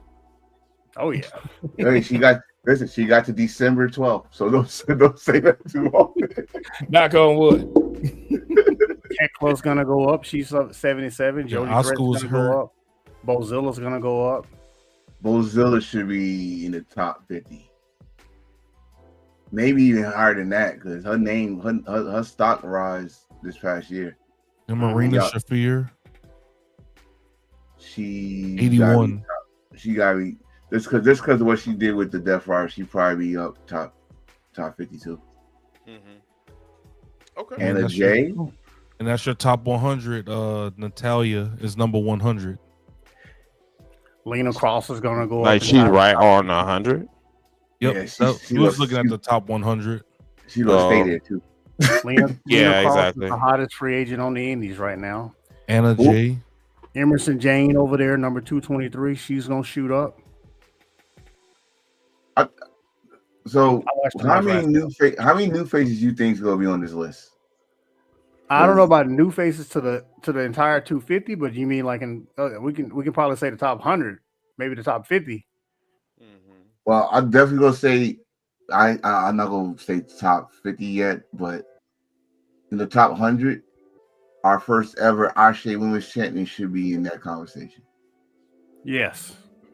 Oh, that's I a good agree. one. Charity. Is Charity on that list? Was she on the list in 2024? I don't think she was. I think she was. No, I don't see her. I'm doing a control F if I can. Yeah, they don't go. They don't do 500. They do 250, right? Yeah, it's 250. So yeah, she's not on this list at the moment. Yeah, she's gonna for last year, I mean. Yeah, so she gonna make the list this year. Tiffany Nieves is gonna be in the top 100. Man, I watch too much wrestling. I know a lot of Chelsea Green is 112. She's going up. Yeah, Chelsea might be in the top 10. Damn. I don't know about that. Crazy thing. No, she might be the way they put her on TV. All right, y'all. Anything else? That's gonna be very interesting. This conversation. Might want to put a pin in this one and see. Do y'all know when the magazine is gonna come out? Tuesday. Oh, Tuesday. So this is coming up. Okay. So this is gonna be right on Wrestling Debates and Catering. They might actually release the top 10 tomorrow, and the magazine because I think the magazine comes out on Tuesday. That's a good point, Miss. So the list will be online then. You had you had the top 10 come out, then everybody gonna debate over that, and the rest of the list comes out. Yeah, that's gonna be that's there gonna you go, Chris. That's content for the next 2 weeks. Okay, because we already got Full Gear in 2 weeks. Then we got Survivor Series Blood in and 2 Guts. weeks. Blood and Guts. This Yep. week. Twins. Yeah, we got a lot of content. Okada. Yep. Oh, Got a lot can of we shit. talk about that, please? That's all I'm saying. Like it's This is gonna be a busy month. Yeah, this is definitely gonna be a busy It's month. gonna be a busy 2 months, man. Like we're talking about the Technically road 3. Yeah, Because then yeah. Wrestle Kingdom is like on what was that, New Year's Day Eve? January 4th. January 4th. Yeah. Right. January 4th. Yep. So I'm taking that week off. So I can't Yeah, so I'm looking at PWI's Twitter page, and they said that the digital version of the magazine comes out on Tuesday. So they may or they may not release the top 10 on tomorrow. Usually they release the top 10 early, but I'm not sure if they do it early of the newsstand or early of the digital release. I think the one thing they is gonna do is show the cover. Which we will see who's number 1, and then we'll see the list from there. And Tuesday, that's when everything come out. I mean, last year, I don't remember the sequence last year, but I do know that we knew when we saw the cover and saw Tony Storm on it in black and white, we knew the top 10. I remember that. So they're probably going to do it all on Tuesday. Okay.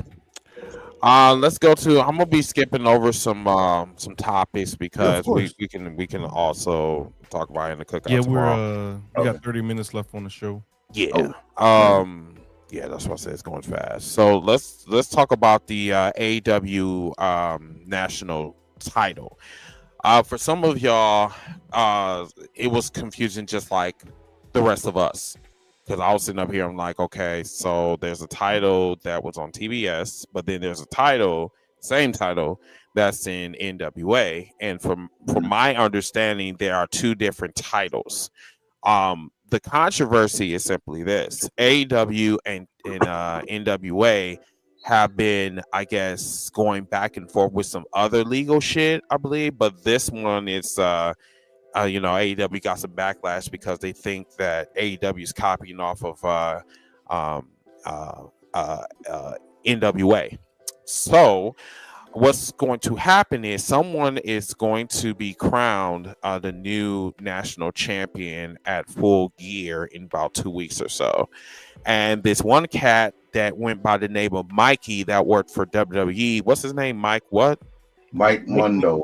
Mondo, yeah. So he is the new NWA national champion From Spear Squad. Yeah, I was about to say, you don't remember him? That name just say. Oh, I remember. Mikey. Yeah, you know. So he went on Twitter and literally said that, you know, he called out AEW. That's number one, and then he said that he is the only real national champion and blah blah blah. So we were talking about this on the cookout. And there was a lot of discussion about this could be a possible storyline. This could be another lawsuit. So makes a very interesting conversation. So what you fellas think? Can I start it out? Can I start this for it? Yeah, go for it. Number one, to Mike Mondo, the national championship lineage of the NWA is with the NWA. There have been plenty of national champions in other wrestling promotions, not just the NWA. In fact, currently right now as we speak, Pro Wrestling Noah has their Global Honored Crown National Championship. It is currently held right now by Dragon Bane in Pro Wrestling Noah. And that championship's lineage dates back to 2019. So again, the NWA's national championship may have the longest lineage, but it's not solely owned by the NWA. It's not like you guys pulled the WWE and trademarked the name of Intercontinental Championship, which, by the way, was a petty move to begin with, but that's another topic for another. That's another discussion for another night. All they did was try to respect the lineage of the national championship from the days when Mid-Atlantic and Jim Crockett Promotions was airing on TBS. That's all they did. And y'all wrestling fans, and Mike Mondo included, decided to crash out and take it to a whole nother level.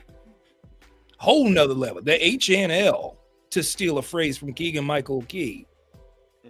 So it shouldn't have been a big deal to begin with. Y'all sit up here and decide to just create these arguments where there shouldn't even be an argument to begin with. You complain that there's too many titles. Oh, Lord. Okay, there's 9 in AEW. Under the TKO banner, there are 30. And I'm including the AAA ones because TKO now owns AAA. There are 30 titles up in there, and they seem more like props than they do in AEW. Mainly because you can name off a championship, and I can tell you exactly what it did. I did in a TikTok video. The world titles for the men and women establish your best main event champion for that division. The unified title has ties to the Continental Classic. The TBS and TNT are your workhorse titles. Your tag team division champions signify the best tag team in the company, and your trios titles is signifying for the best faction. Seems like there's enough purpose for those titles, doesn't it? So, well, let me tag in on that, because it was a lot of things people with the no title, too many titles. Yes, there's too many titles in wrestling. I grew up where it was too many titles. NWA had titles goddamn everywhere. New Japan got titles goddamn everywhere. In fact, the point New Japan got split their titles. You got the Never division and you got the IWGP division. It's like that. So that's nothing to really be bragging about. Nothing wrong with it. This is the era of participation. So let's get with it. My question was, did they just unify 2 belts to make room for another belt? I said this when they first announced it with the fellows here in the message board. But at the same time, y'all should know, with TNA, when AEW do make a new belt, they do try their best to make it prestigious. Let's go back. How freaking ridiculous the sound of a TNT title was. First of all, it was not even done, if y'all remember that. But they made it to their mid-card title, and it was something to fight for. Then they made it the Continental Classic because they wanted a tournament of the style of the G1, and the winner of the G1 gets this title, and you got the Continental Classic rules. The International at the time was the All Atlantic title, which was supposed to be based for the Continental because they could not say Intercontinental title for Canada, Japan, Europe, and America. Who was the best, you know? And that became almost like it took over the mid-card title. They put it together, and now you got the national title, which this one, if I'm not mistaken, please correct me if I'm wrong, was supposed to be defended not just in AEW, but for Indies, CMLL, and New Japan. They got their concept ready for it. Again, it's something that us wrestling fans got to work on. Patience. We got to see what's going to be cooking here. They didn't even do nothing yet, and we're complaining about it. We didn't even see how the belt look yet, and we're complaining about it. Y'all just think it's going to look like the NWA's old belt or the 80s style of national title. We didn't even see it yet. We just want, as soon as they say something new, we're going to complain or do a video and complain about it. Let it cook for a minute. I mean, honestly, I had questions like, "Yo, is this a new belt?" Because at first I thought it was going to be for the females. And the females need a second mid-card title. It's like the men that ain't equal, right? So we just gotta see what it is, what happens. We already know 6 names for this gauntlet. This is the Man and the Hurt Syndicate, and let's just see what happens. Shout out to our boy Joseph from TikTok. He's on X. Give him a shout out. Give him a follow, everybody. I told you. He said Claudio. I said it's for Ricochet. So I'm gonna go now. And first things first. Where you going? I will never say a company has too many titles.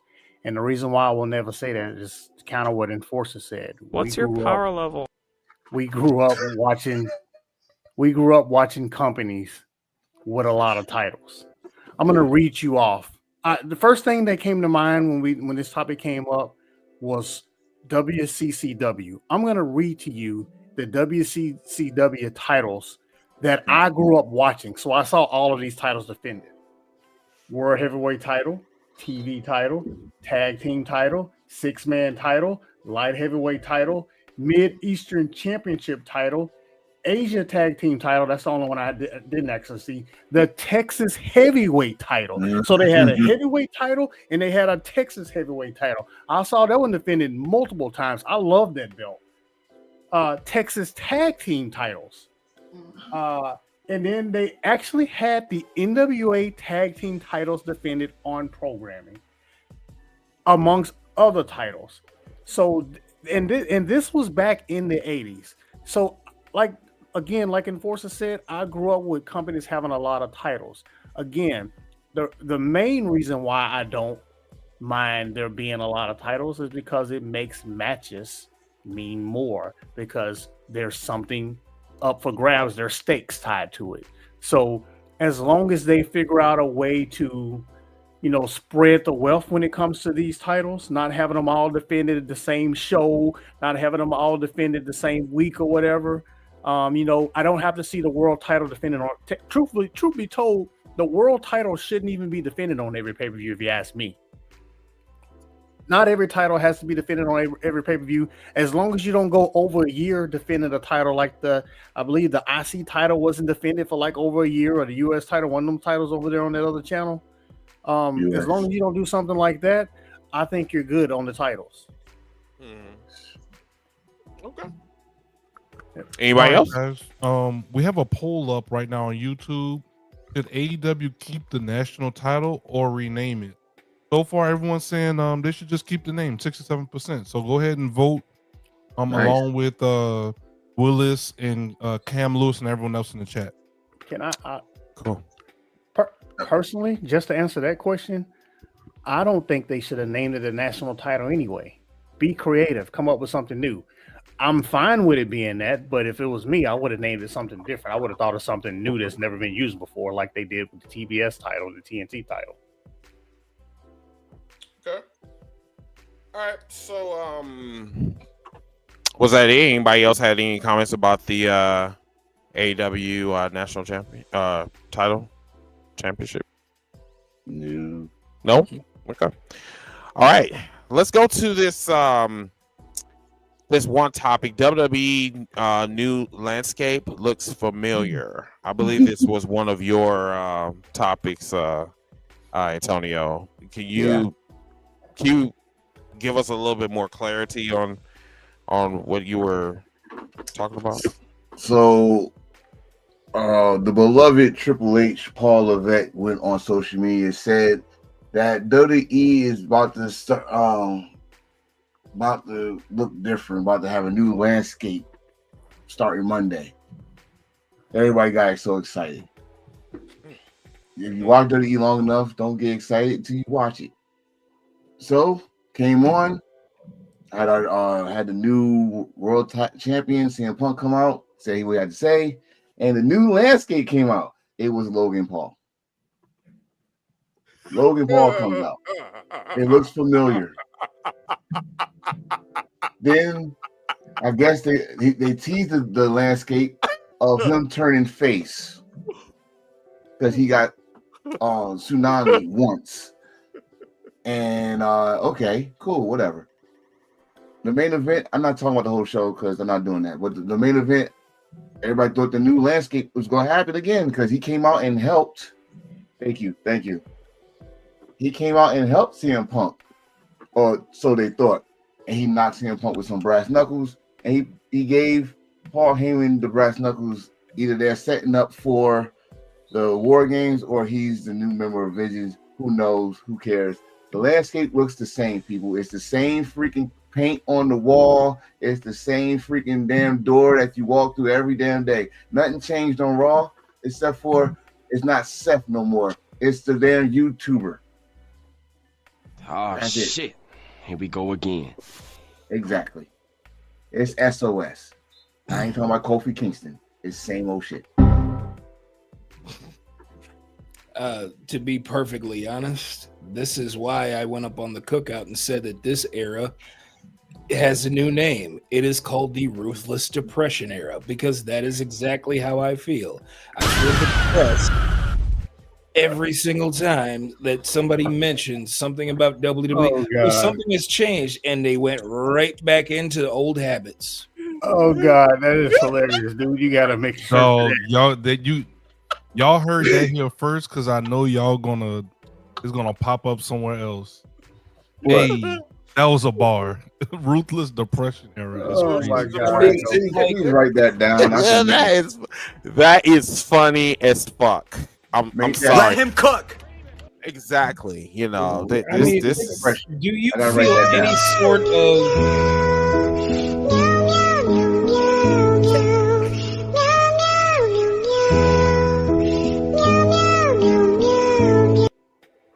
Oh, do you feel any sort of exuberance when you watch WWE? No. There you go. That's why I stopped watching it, bro. That's why I stopped watching it. I gave up. I just said, no, I'm good. Keep it. Think about this. Look at the last year of WWE. We can date it all the way back to the start of the year when they let Jey Uso win the Royal Rumble. Like, at first we were like, okay, it's something new. We weren't expecting it. Let's see where it goes. And then it just kind of deteriorated. We saw the John Cena heel turn that at first we were excited for, but then as it progressed, we didn't care for it.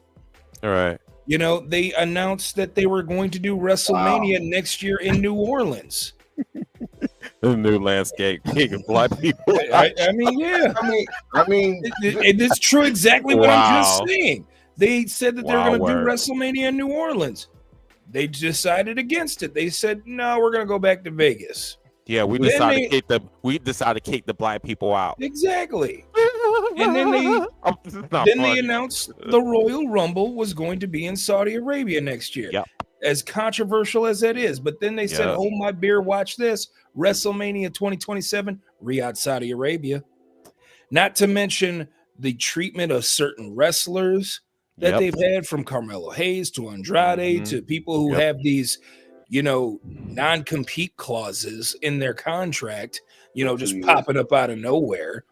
Period. To the WrestlePalooza name that, and I know we all saw that quote from Mark Shapiro saying that, Nick Khan and Triple H created that. No, you stole that.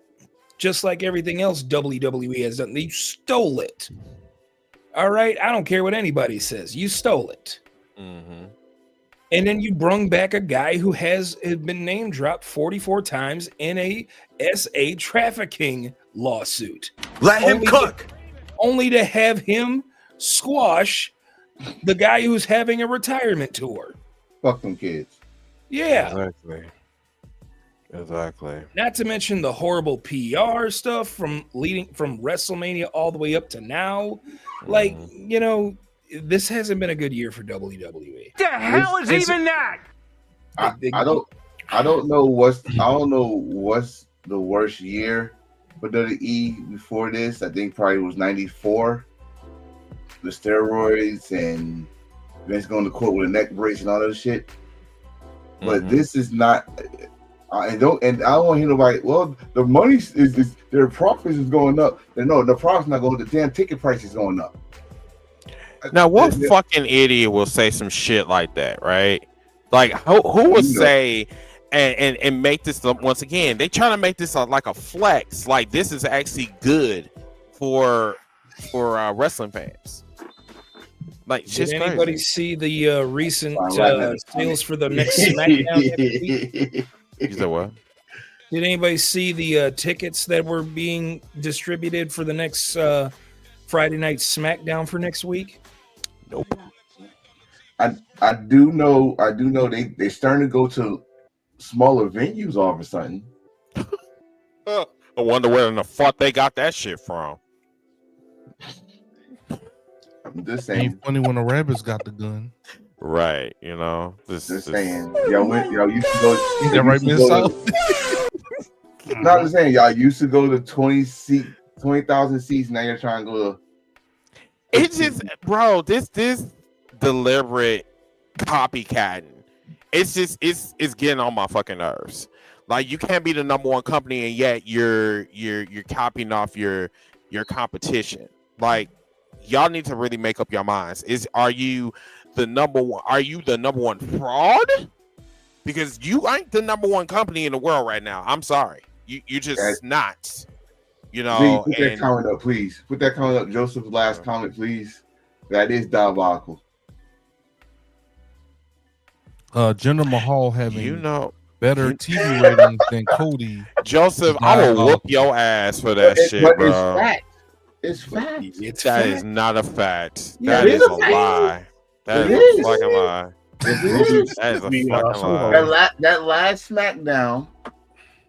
Yes, it is. I don't give a fuck about that last SmackDown. I'm talking about his overall fucking his title run. Like, man, Jinder Mahal was a horrible champion. Yes, he was. He was a horrible ass champion, bro. He was. Real. But he still got millions. Yeah, I mean, shit. I don't know. Can WWE bounce back? I don't know. No, I don't know. No. And the only reason why I'll say that they are not going to bounce back because the mentality is not changing. The matter of fact, the mentality has gotten worse. You know what I'm saying? I mean, like, if 2025 is a preview, then I am scared of what's going to happen in 2026. But then again, I don't give a fuck anyway because I don't watch the product. I only watch the highlights. That's it. And that's good enough for me because I can just watch them from far away and I don't have to get all mad and frustrated and all that shit. Yeah. So, yeah, that's me. It works better that way. Yes, it definitely does. Works better for my blood pressure, too. Willis says they're going to change their name from WWE to TKO in 5 years. WWE is going to be a division. They can't do that. It's not going to be. It's going to be a division. Physically impossible, though. So, TKO can't operate as a entertainment company. Right. Hey, facts, Joseph. AEW just needs to keep doing what they're doing, bro. Yep. It's been a beautiful year this year because I haven't heard every time they ask Tony Khan a question about WWE, he don't say not a word about him. He said, "Well, what we about to do?" Yep. And that's the best thing we've been begging for him to do for years. And look, And the reporters are trash too. They're trash. Like They're trying to get a soundbite out of them. Yeah, talking You're about fine. hey, yeah, let me debate you. Let me bait you in, trying to talk bad about WWE. They need to be really called out on their shit too. Straight up. Like, instead of you asking me about WWE, let's ask about your talk about my what's the plot for what you're asking? I'm like, this is not a WWE company. Why are you asking WWE inquiries? Like, why? Do you sleep with them? Are you in bed with them? Is that your hoe? Is that your bitch? Like, what is it? I mean, I mean, you gotta ask these these fucking questions because I'm tired of these stupid ass bitches, with these with the big arm and the big chin and shit, looking like some Jay Leno and shit, asking some dumbass questions. Like it's pissing me off. Like for real. They lucky I'm not in no media scrums because I'm be like, why did you even ask that question? Like, dude. Like, bro, imagine Chris in a media scrum enforcer. I will not. I will not do that. Destruction. Dead ass. Straight up. All right. Let's we will be banned. No, I'm not gonna be like JD from NY. Trust me. I'm professional. Let's move on. Rich Holland and WWE. Whoever want to take that one, go ahead. Real quick. What WWE has done is trash.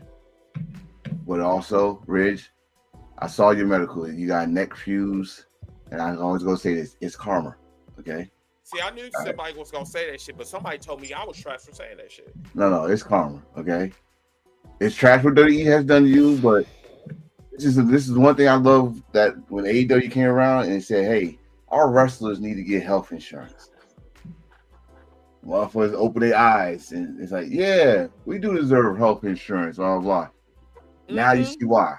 Mm-hmm. Now you see but why. You know what? It goes all the way back to Just fucking punk ass Hulk Hogan. Yeah. But then yet they are the same bitch ass motherfuckers. Excuse my language, but I'm tired of these moist ass, booty ass motherfuckers. I'm tired of them. This is the same person that they call Godfather, but your Godfather was responsible for derailing you getting health insurance. That's why I don't understand. Why would you give kudos to an oppressor? Like, I don't get it. Snitch. Bitch. So yeah, Chris, now they got they have wrestlers in both AEW and in in the indie scene. Some are even donating as much as $1,000 a month to Rich Holland. Ziggy, to be honest, I don't know how to feel about that. Like, I don't want to wish bad on anybody that is down on their luck. But if what Joe is saying is true and he was going around scamming people, too bad he didn't break his neck. Oh, come on now, man. I mean, I'm sorry. I'm sorry. Like, if these motherfuckers can sit up here and be trash, okay, I understand. They were just like, well, when they go low, you go high. No, I go lower. That's the thing. I'm like, keep the same energy because I'm sorry, but if you were sitting up here and just injuring people without any type of regard, I mean, what? How do you expect me to feel? Do you want me to be nice? That's not me. You should know that. I'm not a nice person, especially when you fucking up and you're not being held accountable. So everything that the people that you put through, you're experiencing now. So, oh well. Yeah, that's why I said karma, because bro, I don't understand what y'all are saying though, because it's not like Do you want me to break it down in English for you? I need you to, because I don't know anything about him hurting people for real on purpose. So Nobody okay, hurts so anyone on purpose. we're not saying he did it on purpose, but at the same time, dude, you're okay and shit. Like, okay, we're gonna make it to a storyline. You wouldn't feel uncomfortable if WWE said, "All right, we're gonna make it to a storyline. You hurting people." Okay, so we've been watching wrestling a long time. There's always wrestlers that don't work safe. Like No. They say Nia Jax don't work safe. Rugged Ronnie Garvin used to hurt people. So yes, he did. So what am I missing? So we should give them a pass for being like unsafe? Did they make that a storyline? I didn't say that. I'm just asking. I didn't say that you said it. I'm just asking a question. I do want to say that they have made storylines out of that, and I'll give you two. Greg Valentine wearing a shirt that said "I broke Wahoo's leg." That's right. That was before my time. Owen 316. I just broke your neck. Yeah. Now that one, I could jump on that one because they had a story on that one. He didn't want to do it. Owen did not want to do that. No, Stone Cold didn't want to take the No. So Owen did not want to wear the Owen 316 I broke your neck shirt. But Owen was not supposed to do that move. Yeah, that too. But watch this. That's also karma. Because Stone Cold did that to Masahiro Chono and did not give a damn about it. Oh, see, I didn't know that.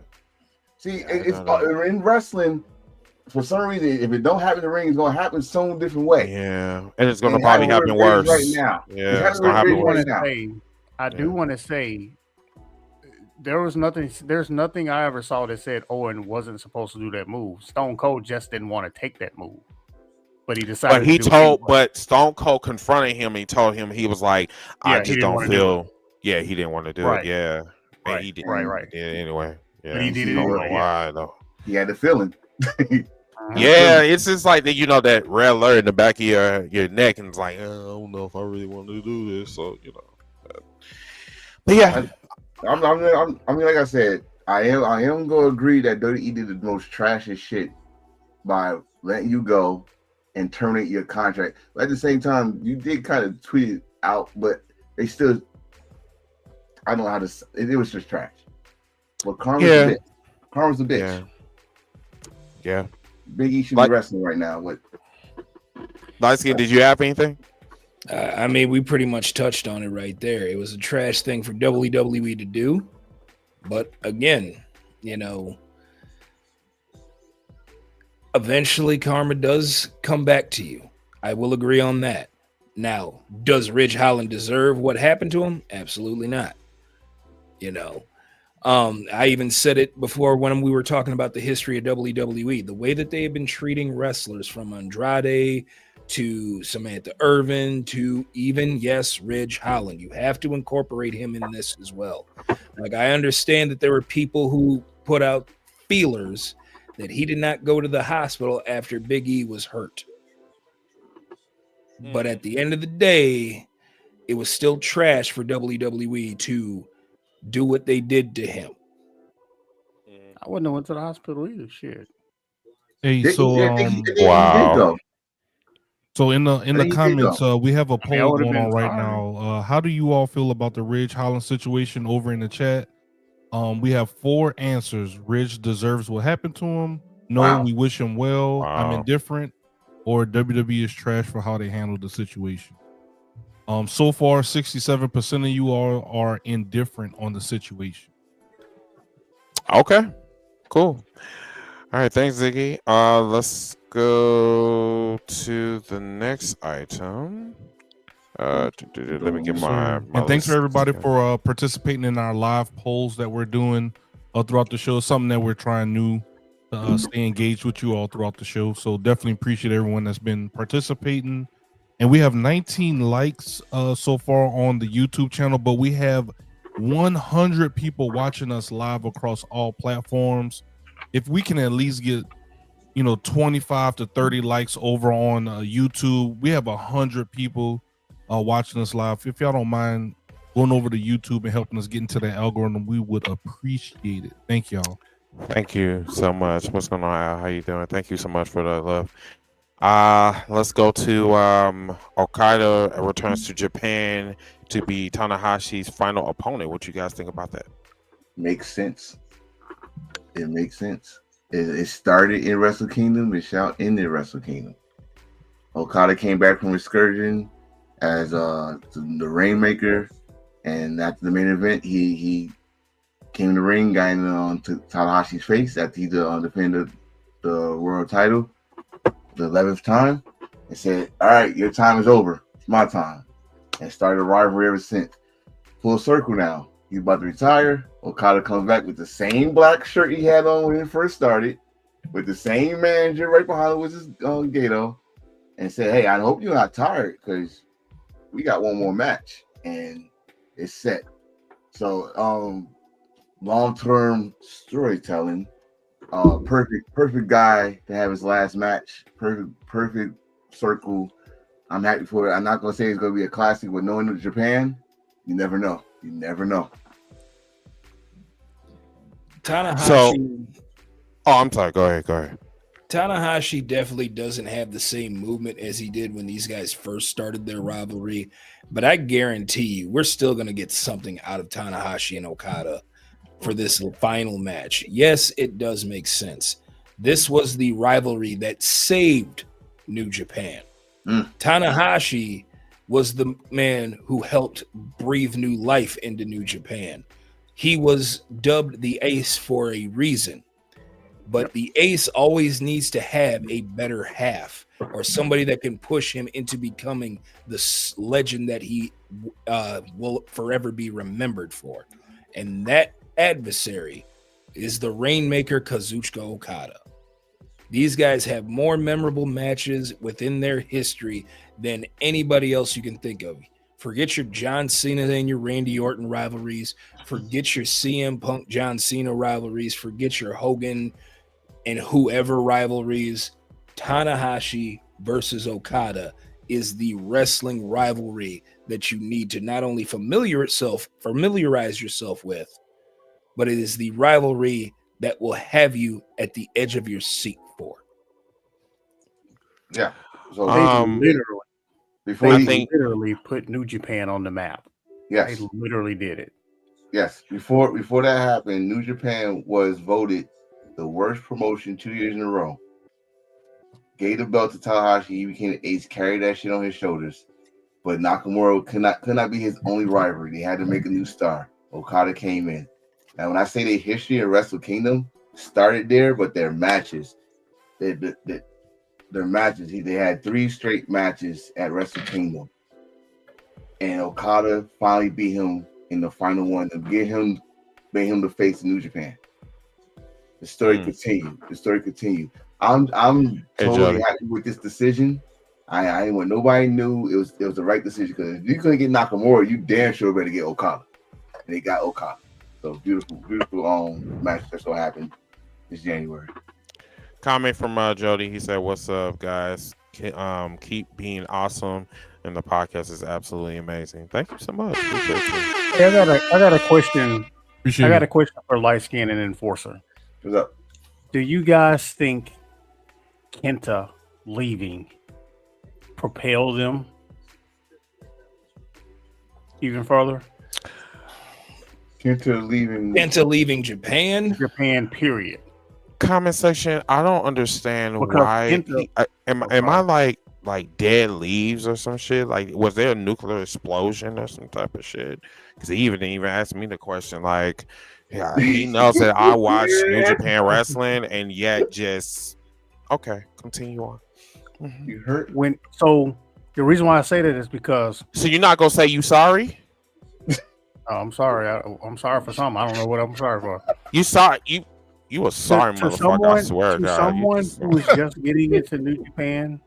To someone who is just getting back in. Well, because I grew up watching a little bit of All Japan, but Kenta was seen as a #1 wrestler in Japan at the time. To me. Well, he was in Noah. Right? Yeah, I know. At that time, Noah was kicking New Japan's ass. And that's what I'm saying. Kenta was seen as the #1 Japanese wrestler. Yeah. So when he left, you gotta remember it also was the bad timing of obviously the death of my I always forget his name. Masao, yeah. And financial and all that stuff changed, and New Japan took advantage of it, of the void. So they had to make stars, and they got some Gaijins, Bullet Club started, and Like I said, the three Musketeers at the time, which was only the two Musketeers, so he came back, Sabata, Nakamura, and Ace. And they started making stars, but they needed more people. So they brought back Cozy, and they going back not Cozy, Yoshi and Okada. And the winner of that match became the next guy. Okada was ready. He was television ready. He was Americanized. He was Mexican. He had the Lucha Libre in him, all that stuff. So they thought he'd be a perfect guy, but nobody didn't believe him except for Tanahashi. And the rest is history. So cool. Yeah, if Kenta didn't leave, maybe, maybe, I don't know. Okay. Anything else? Yeah, he said he definitely. Yeah, in so many words, he said that I didn't qualify, and Oh, you're that's saying fine. because I didn't ask you? Yeah. Oh, okay. Yeah. You You know felt why? you felt left out, sir. So here's why I did that, because every I don't want your time we explanation. I don't need it. every It's time not he required. either call them Yoshis for the ladies, or he say that's before his time because he don't watch New Japan Pro Wrestling unless it's a big show. With You got something new this time. You got something new this time. Missile got the receipts. So you studying me or some type of shit? Because I feel very flattered. I'm not going to lie to you. Yeah, definitely. I'm glad. I'm glad that you left me out because I wouldn't know what the fuck y'all was talking about anyway.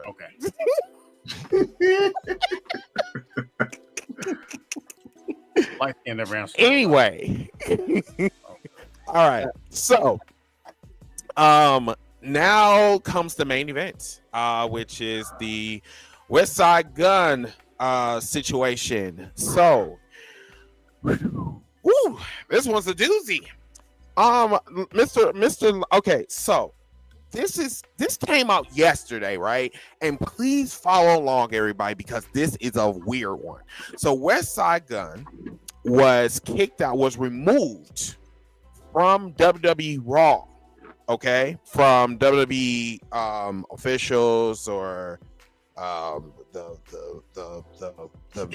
security. I don't know, the usher crew. I don't know. But see, here's the thing. It wasn't from last Monday. This was from last March. And I'm like, wait, maybe I lost something in the translation. But so like, why are you talking about something that happened like 5 months ago? And why are you just talking about this now? And why did you hide this? So apparently there was a cease and desist letter that went out to Westside Gunn. Apparently he was using like, you know, WWE wrestling moves, their names, the likeness, blah blah blah. And then on top of that, he does music for the Hurt Business, which I did not know that. And apparently WWE didn't like that. But he has been going to their shows. I guess that's the crazy thing, because while this was going on, he was still going to the WWE shows, but he was also going to AEW shows. I guess this is the timeline doesn't make sense to me. And I actually reached out to Westside Gunn. He still haven't responded to me. He did like one of my posts yesterday, but I need more information. Like, why are you just coming out with this shit now? And when I tell you that this man left a fucking a Bible, and it just was missing. I mean, the only thing that was missing was the fucking segments. It was missing chapters. This man wrote a fucking book and said that he is hurt.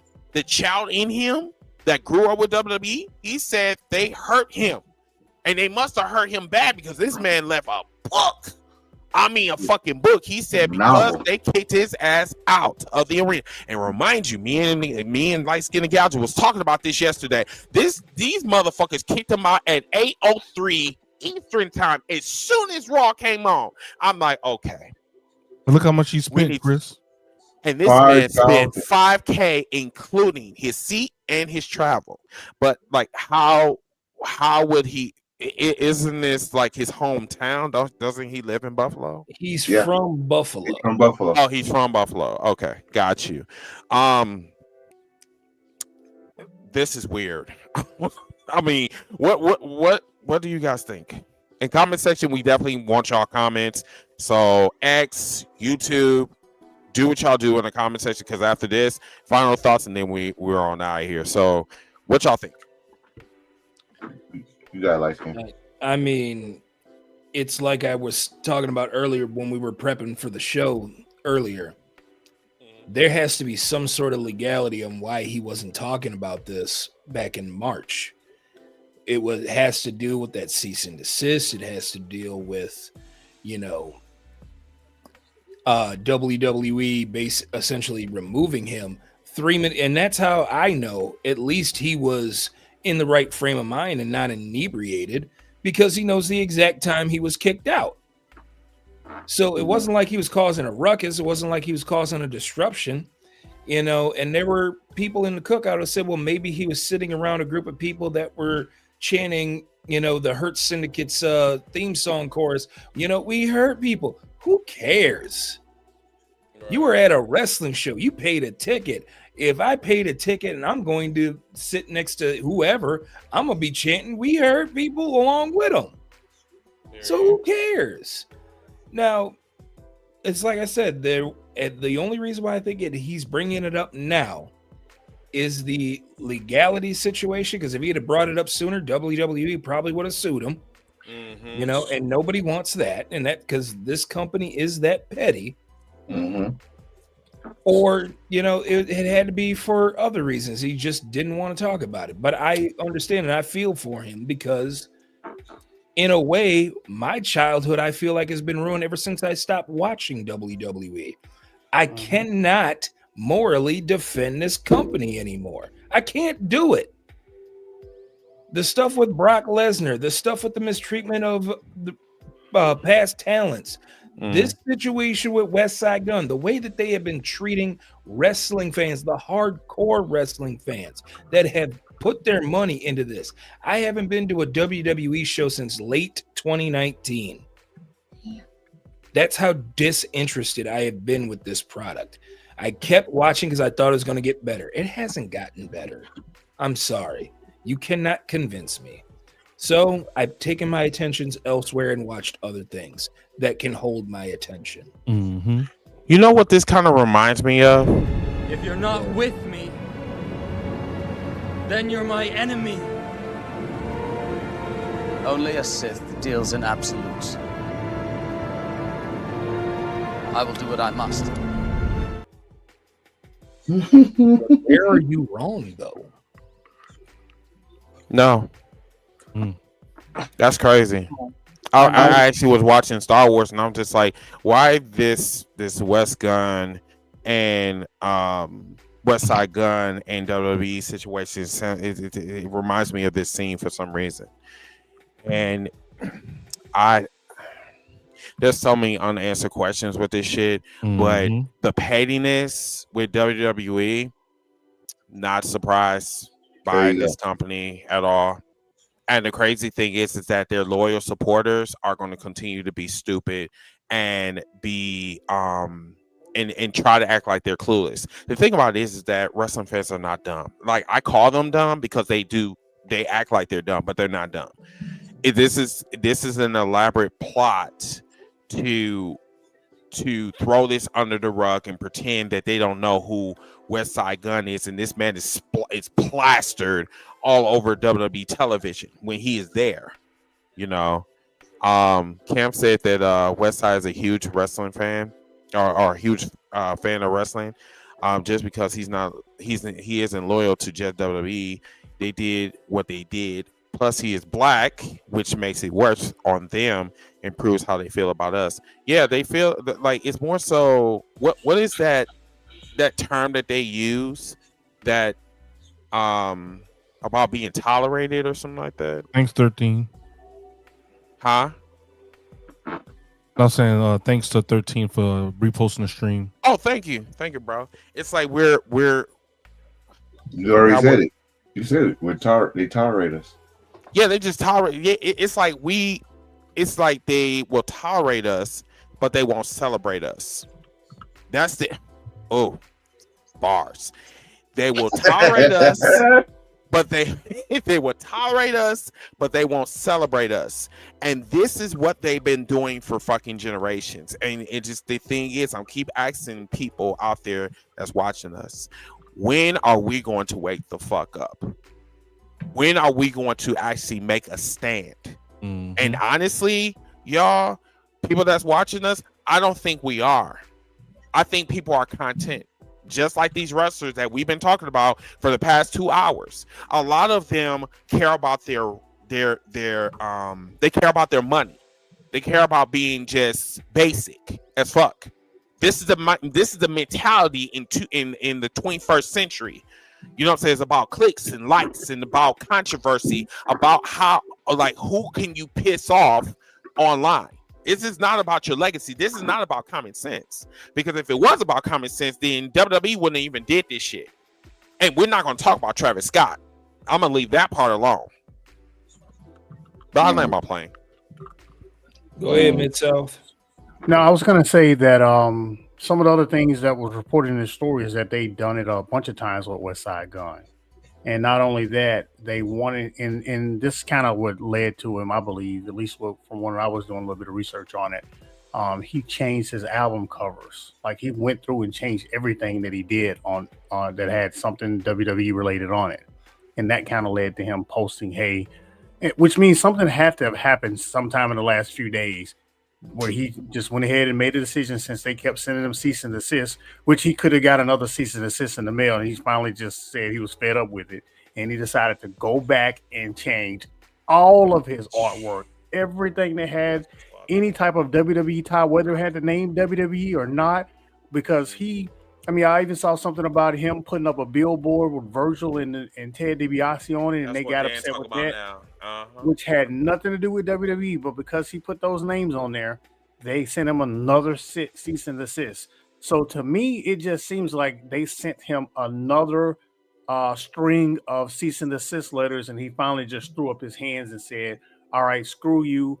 Not only am I going to do what you guys are bugging me about, but I'm going to tell the whole world the entire story just to get out in front of it. But my whole thing, okay, so like, Miss, I'm not gonna sing you out like you did me. You know, I had to be petty on it. I had to be petty. All right, so why wait so long though? Like, I guess that's the part that I don't understand. Like, why wait so long? That's exactly why I'm saying it that way. I don't think his intention was to ever do this, but they sent that last letter that I'm assuming that last letter that they sent could have been just a few days ago, and it threw him overboard. You know, we can tolerate a lot of things, but if you tap me on the back of my head too many times, I might just go nuclear. Remember in the 90s, we said going postal because of what happened back then. And I think period. Yeah. Oh yeah. It's just now we do it in like 150 characters or less. That's right. Yeah. You know. So, but he keeps saying it over and over and over. He keep reiterating it. He loves pro wrestling. He loves WWE. He loves all wrestling. Right. But if the thing you love breaks your heart, breaks your heart. Basically breaks your heart. And not only breaks your heart, continue to break your heart by continuing to send you cease and desist letters because they want to protect their IP. And they threw you out of an arena. In your hometown. You were a loyal fan. Can't get your money back. I think that's the kicker. That's the kicker. They kicked. Wow. What we just witnessed, wow, man, is a real life villain origin story. Yeah, because this man, I didn't hear. Because some of y'all didn't mention, he also got a wrestling company, Four Ropes, which got Zilla, got stuff, Enzo, got the Hardys, got Enzo, got some upcoming guys in there. And what you just did was put motivation. Put them on risk Right. You mode. just motivated him to now. I'm gonna focus on my company, and I'm gonna bring some of your fan base over here. Because Dilla might not make it to WWE, but he's at 4th row. He's our champion.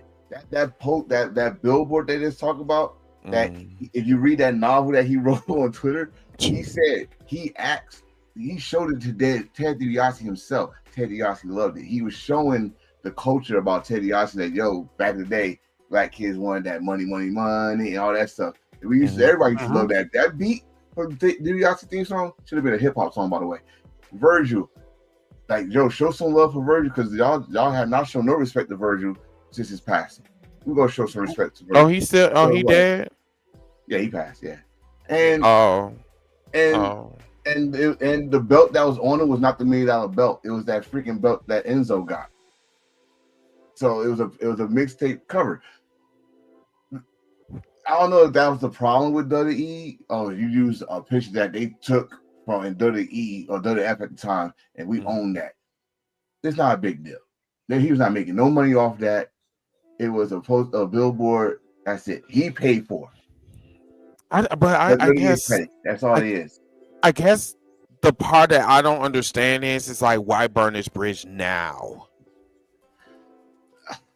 So, or like back then, or something like that. Yeah, they burnt the bridge. They burnt the bridge with him. He just didn't publicize it until they sent him. Again, me guessing, until they sent him yet another. Yeah, they kept playing on him. It was, but it's no. But the thing is, it's no secret that he did a theme song for MVP because, if I'm not mistaken, then he performed it at one of the pay-per-views. He did. Well, MVP has been saying it for 3 years. Yeah, so you knew this already. Then like y'all just say that happened in March. I've seen him at a couple pay-per-views in the front row since March to now. So I think that this is more deeper than just music. I think this is a personal attack. I think this is what it don't make sense. It's not adding up. It's just not. Go ahead, Lyskin. I know you want to go. Go ahead. Keep in mind, do we remember the last individuals who received a cease and desist from WWE? Of course, I'm talking about Matt and Nick Jackson. What did they do? They turned it into a meme. They created shirts. They created merchandise off of it. And they went ahead and created another wrestling company in it. Mainly because, too sweet, because they could be themselves. The only one in force? No, we might get cease and desist. Yeah, we might get a cease and desist. We might get cease and desist. We gotta make a t-shirt. We gotta make a t-shirt. But I mean, the Young Bucks, they ended up, creating not only just merchandise off of this whole cease and desist situation, but they went ahead and created another wrestling company just to go ahead and be themselves and have fun and create an atmosphere where you could be successful without the WWE. And like really honestly, Lyskin, how many times people can actually say that? I mean, I'm not going to even lie to you. Like, I didn't think that AEW was going to last this long. We're going on 7 years. And as of January 1st, like, it will be 7 years since AEW has been in existence. And it has been a pleasure, like, watching that company. Like, at first, like 6 years ago, I didn't know what to think of it. Like, I'm like, what storylines are they going to come up with? Like, how's this going to work? How this going to work? Where the belt's going to be? How they're going to be live?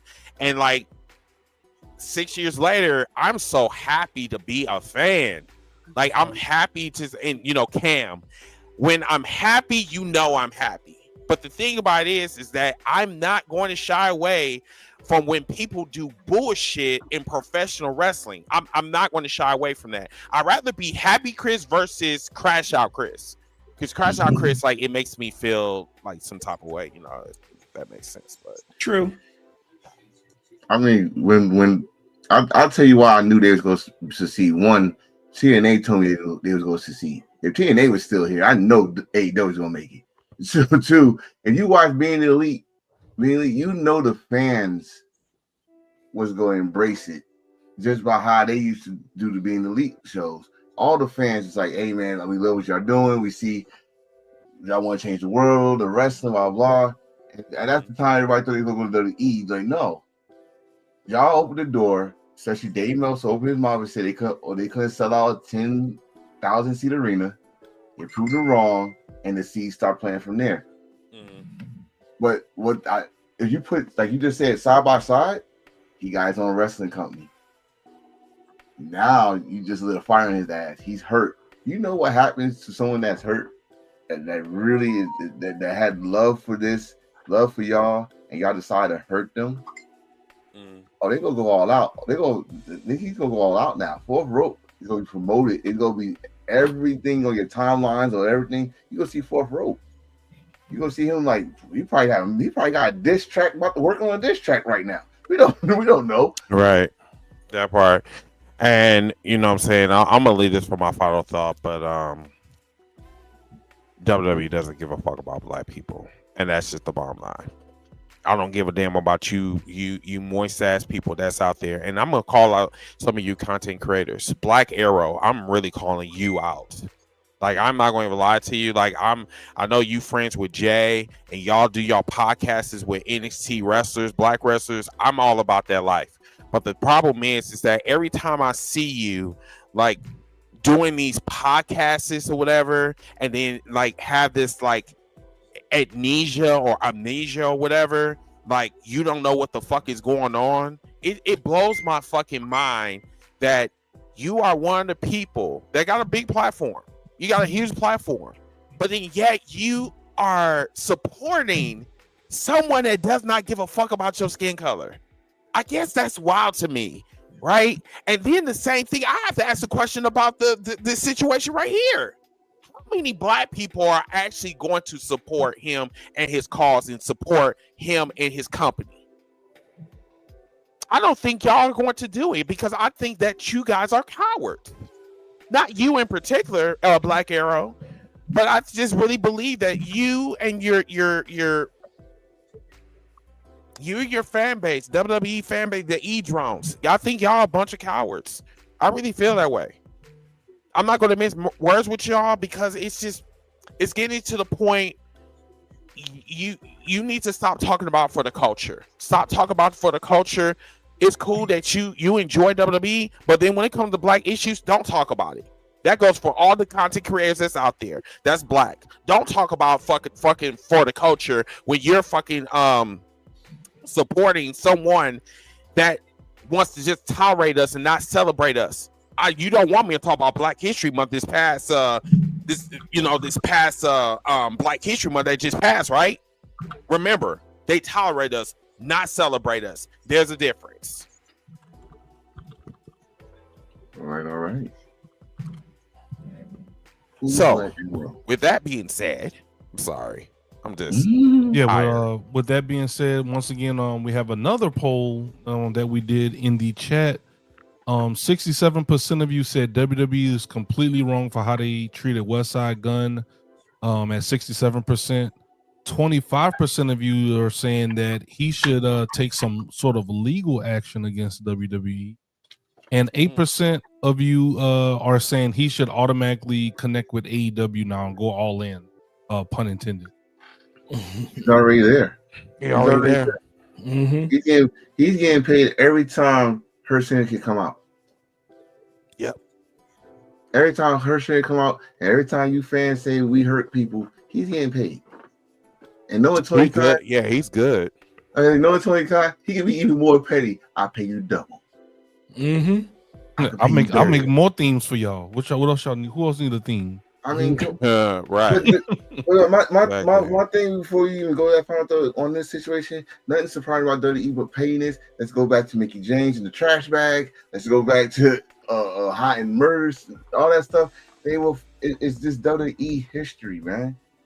Nothing surprising with WWE. The only time you go surprise with WWE, you tell me they are born again, all of them, born again Christian, and this is the church of wrestling entertainment. That's the only way you go surprise me. And then that might not surprise me. They do some foolish shit there too, but I ain't gonna go there. That's not my lane. It's this situation right here is just he's just the latest of probably more shit that's gonna come to light. That's it. WWE has lost 2025. It's a done deal. We're not even in December yet. It's a done deal. I'm done. Okay, cool. So for the 118 people that are watching us this evening, I really do. Yay!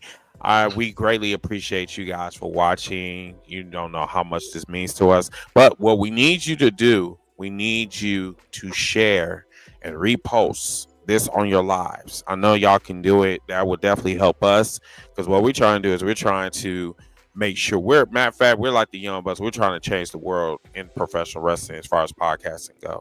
So the only way that we can do that is with your help. So share, like, rewatch this podcast on YouTube. We'll greatly appreciate that. And thanks for watching the show. So what we're going to do is we are going to do final thoughts. Whoever want to go first.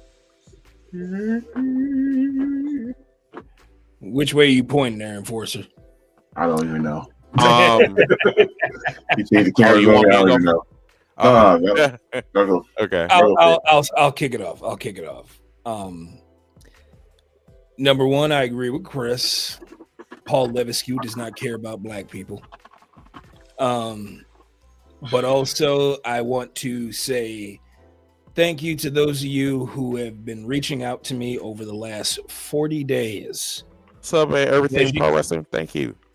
I'm sorry. Because no, you're good. I want to thank all of you who have reached out to me and sent your support to me, and everybody who has been going through this whole government shutdown for the last 40 days. Y'all were not in the live during the pre-show on TikTok earlier today. I did come out and say, read an article from Politico that they reached an agreement deal to end the shutdown, and it looks like it may have passed. It's supposed to go back to the House. I'm not sure, but it looks like this is finally going to be over. However, my mindset still remains the same.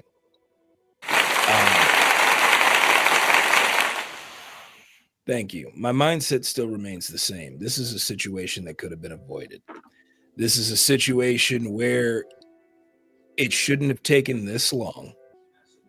And it's definitely a situation that should not have involved people who were essentially working for free.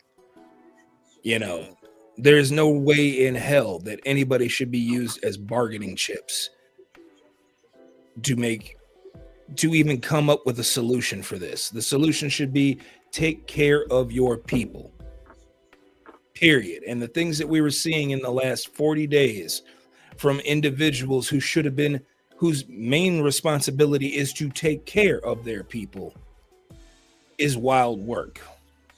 So like I said, I'm glad that this seems like it's going to be over. But as far as I'm concerned, forget your holidays. All right? The best thing that I will do for the holidays is spend it with my loved ones, and that is my brother and my mother. And they are the only two that I have left in this life. And of course, my family here at Heels for Life. Oh, you don't have to butter us up. We love you too. Life's gonna say y'all ain't getting shit. No Christmas for you. All right. Who's next? Unmute. Muted. Yeah, I don't really have many final thoughts this time around. I think 2026, I guess I can say something about that. I think it's going to be an interesting time in wrestling. I think something bad is going to happen when it comes to a particular company. Uh-oh. I'm not going to say what it is just yet. I'm going to talk more about it here in the future. But I will say that I am looking forward to attending as many AEW and other promotional shows as I can over the next year. because I believe traveling for wrestling is something everyone should experience. So, my final little statement is we still need to get together and plan to attend AEW Revolution in February. Where is that Let's gonna be? make that happen. Hasn't been announced. Hasn't been announced yet. I'm for it. Yeah, I'm for it. Just let me know. Yep. All right. Who's next? Go ahead. So kind of what Miss South said I was going. That's what I was going with. We had a little, I guess, a tease earlier that Double Nothing might be in New York, and if it is, that's one I definitely gotta go to. But yeah, we definitely 2026. We definitely gotta do it big. We gotta meet up. We gotta do a live face-to-face podcast, stuff like that. Just make some goals. And when you make goals, let's make it happen. Also, let's get ready for some good wrestling this week. Blood and Guts, first ever female Blood and Guts this week. And yeah, it's very hard out there right now, people. Food, gas, bills, homes, whatever.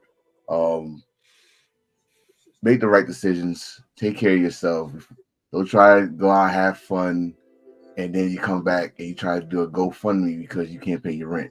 Take care in-house first, and then you worry about having a good time.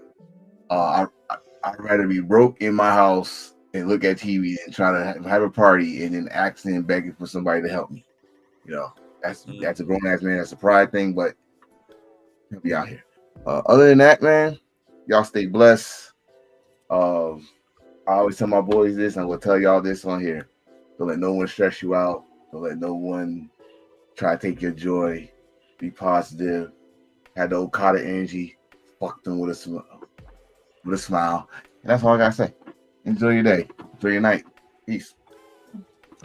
So, first of all, always I'm sorry. Well, first of all, congratulations to Light Skin, getting his money back, getting more money in his pocket. That's all I care about. That's what's been on my mind for the longest, since this shutdown started. So now I can worry about other shit. So but for our audience, you guys have been rocking with us for almost 7 years, and 8 years actually. My gratitude, I don't know what else to really say other than I love you guys, and I appreciate y'all for rocking with us on all social media platforms. I'm just gonna say this to anybody that's a content creator that's struggling to try to figure out how you're gonna attract viewers. For me, I had to learn who I was, and I have to be comfortable in my own skin. If I wasn't comfortable in my own skin, I wouldn't have got this far in life. I wouldn't have even got far in anything that I do. So if you're wondering what is the first step, be you. That's the only thing that I can tell you. That's the most powerful tool that you have. I'm not talking about graphics. I'm not talking about clicks and likes. You have to find you before you can do anything else, because this is a hard profession. It is very stressful. It's rewarding, but it definitely will wear on you. Definitely. But the rewards are so fucking awesome. And I'm not going to lie to you. This year has been a defining year for this podcast, and we're only getting bigger. So I can't wait until the end of this year. We got some things lined up for you guys. We're doing a Christmas party this year, but this time it's going to be bigger. It's going to be way bigger. I'm thinking about doing it we'll probably do it on TikTok, because we can definitely get more people, since our page has been growing over the past months. So but yeah, other than that, I love you guys. Can't wait until Blood and Guts. I think we're doing a watch party. I believe we are going to be doing a watch party. So if you do not have HBO Max, and if you want to join us on our Discord, definitely hit me up, hit me, Ziggy, or anybody on this panel up for a link, and we'll definitely hook you up. I think I'm gonna take off work on that Wednesday because I don't want to do anything but just sit and chill and promote Blood and Guts. So I think that's what I'm gonna do. But yeah, other than that, y'all, love y'all, and give it to Ziggy. No, that's all I got, man. Y'all were great. It was a great turnout. Like Chris and everyone said, we are so close to our goal. It's not even funny. Like, hey, shout out V. Thank you for the sub. We appreciate it, man. And thank you, bro. Appreciate you. We do not take these types of things lightly, man. Y'all support means the world to us. We're gonna take all of the support that y'all are giving us, and we're gonna just keep building on it from here. Yeah, man, I just appreciate y'all. Same sentiments that Chris and all the guys on the panel. Definitely appreciate it, and see y'all in the next one. And once again, everybody, too, we got the cookout tomorrow. So anything that we did not discuss, which is I think it was the BW 500. We'll talk about that tomorrow. Also, shout out to my boy Corey that we just met. He is a wrestler. Or I think Corey Dillinger, if I'm not mistaken. Follow Nasty Leroy. Follow Big Daddy, Adrian. Follow Rufus Lala. Follow all of them motherfuckers. I've been follow all of them. But yeah, until that time. Oh, follow us on TikTok, H4L Wrestling Podcast. Yep. Until that time, we'll see you guys next weekend. Peace.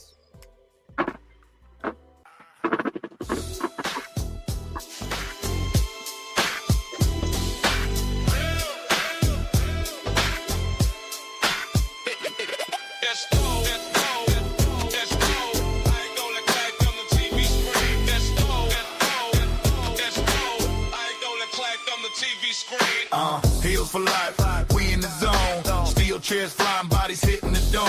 Pyro pop in the crowd in the rage. Wrestling's all gospel, we preach from the stage. No face turns, just healing it raw. Fighting the rules, straight breaking the law. Mike in the ring, we cutting promo. Pie going platinum, better check the logo. Heels for life, we don't play fair. Go belt loud chant, feel it in the air. Heels for life.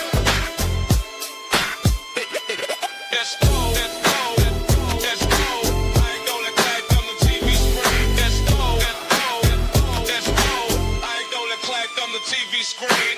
Heels for life, we in the zone. Steel chairs flying, bodies hitting the dome. Pyro pop in the crowd in the rage. Wrestling's all gospel, we preach from the stage. No face turns, just healing it raw. Fighting the rules, straight breaking the law. Mike in the ring, we cutting promo. Pie going platinum, better check the logo. Heels for life, we don't play fair. Gold belts, loud chants, feel it in the air. Heels for life, the squad so mean. Black boots stomping through your TV screen. Bell rings, we calling the heat. Pie bomb takes, we slamming the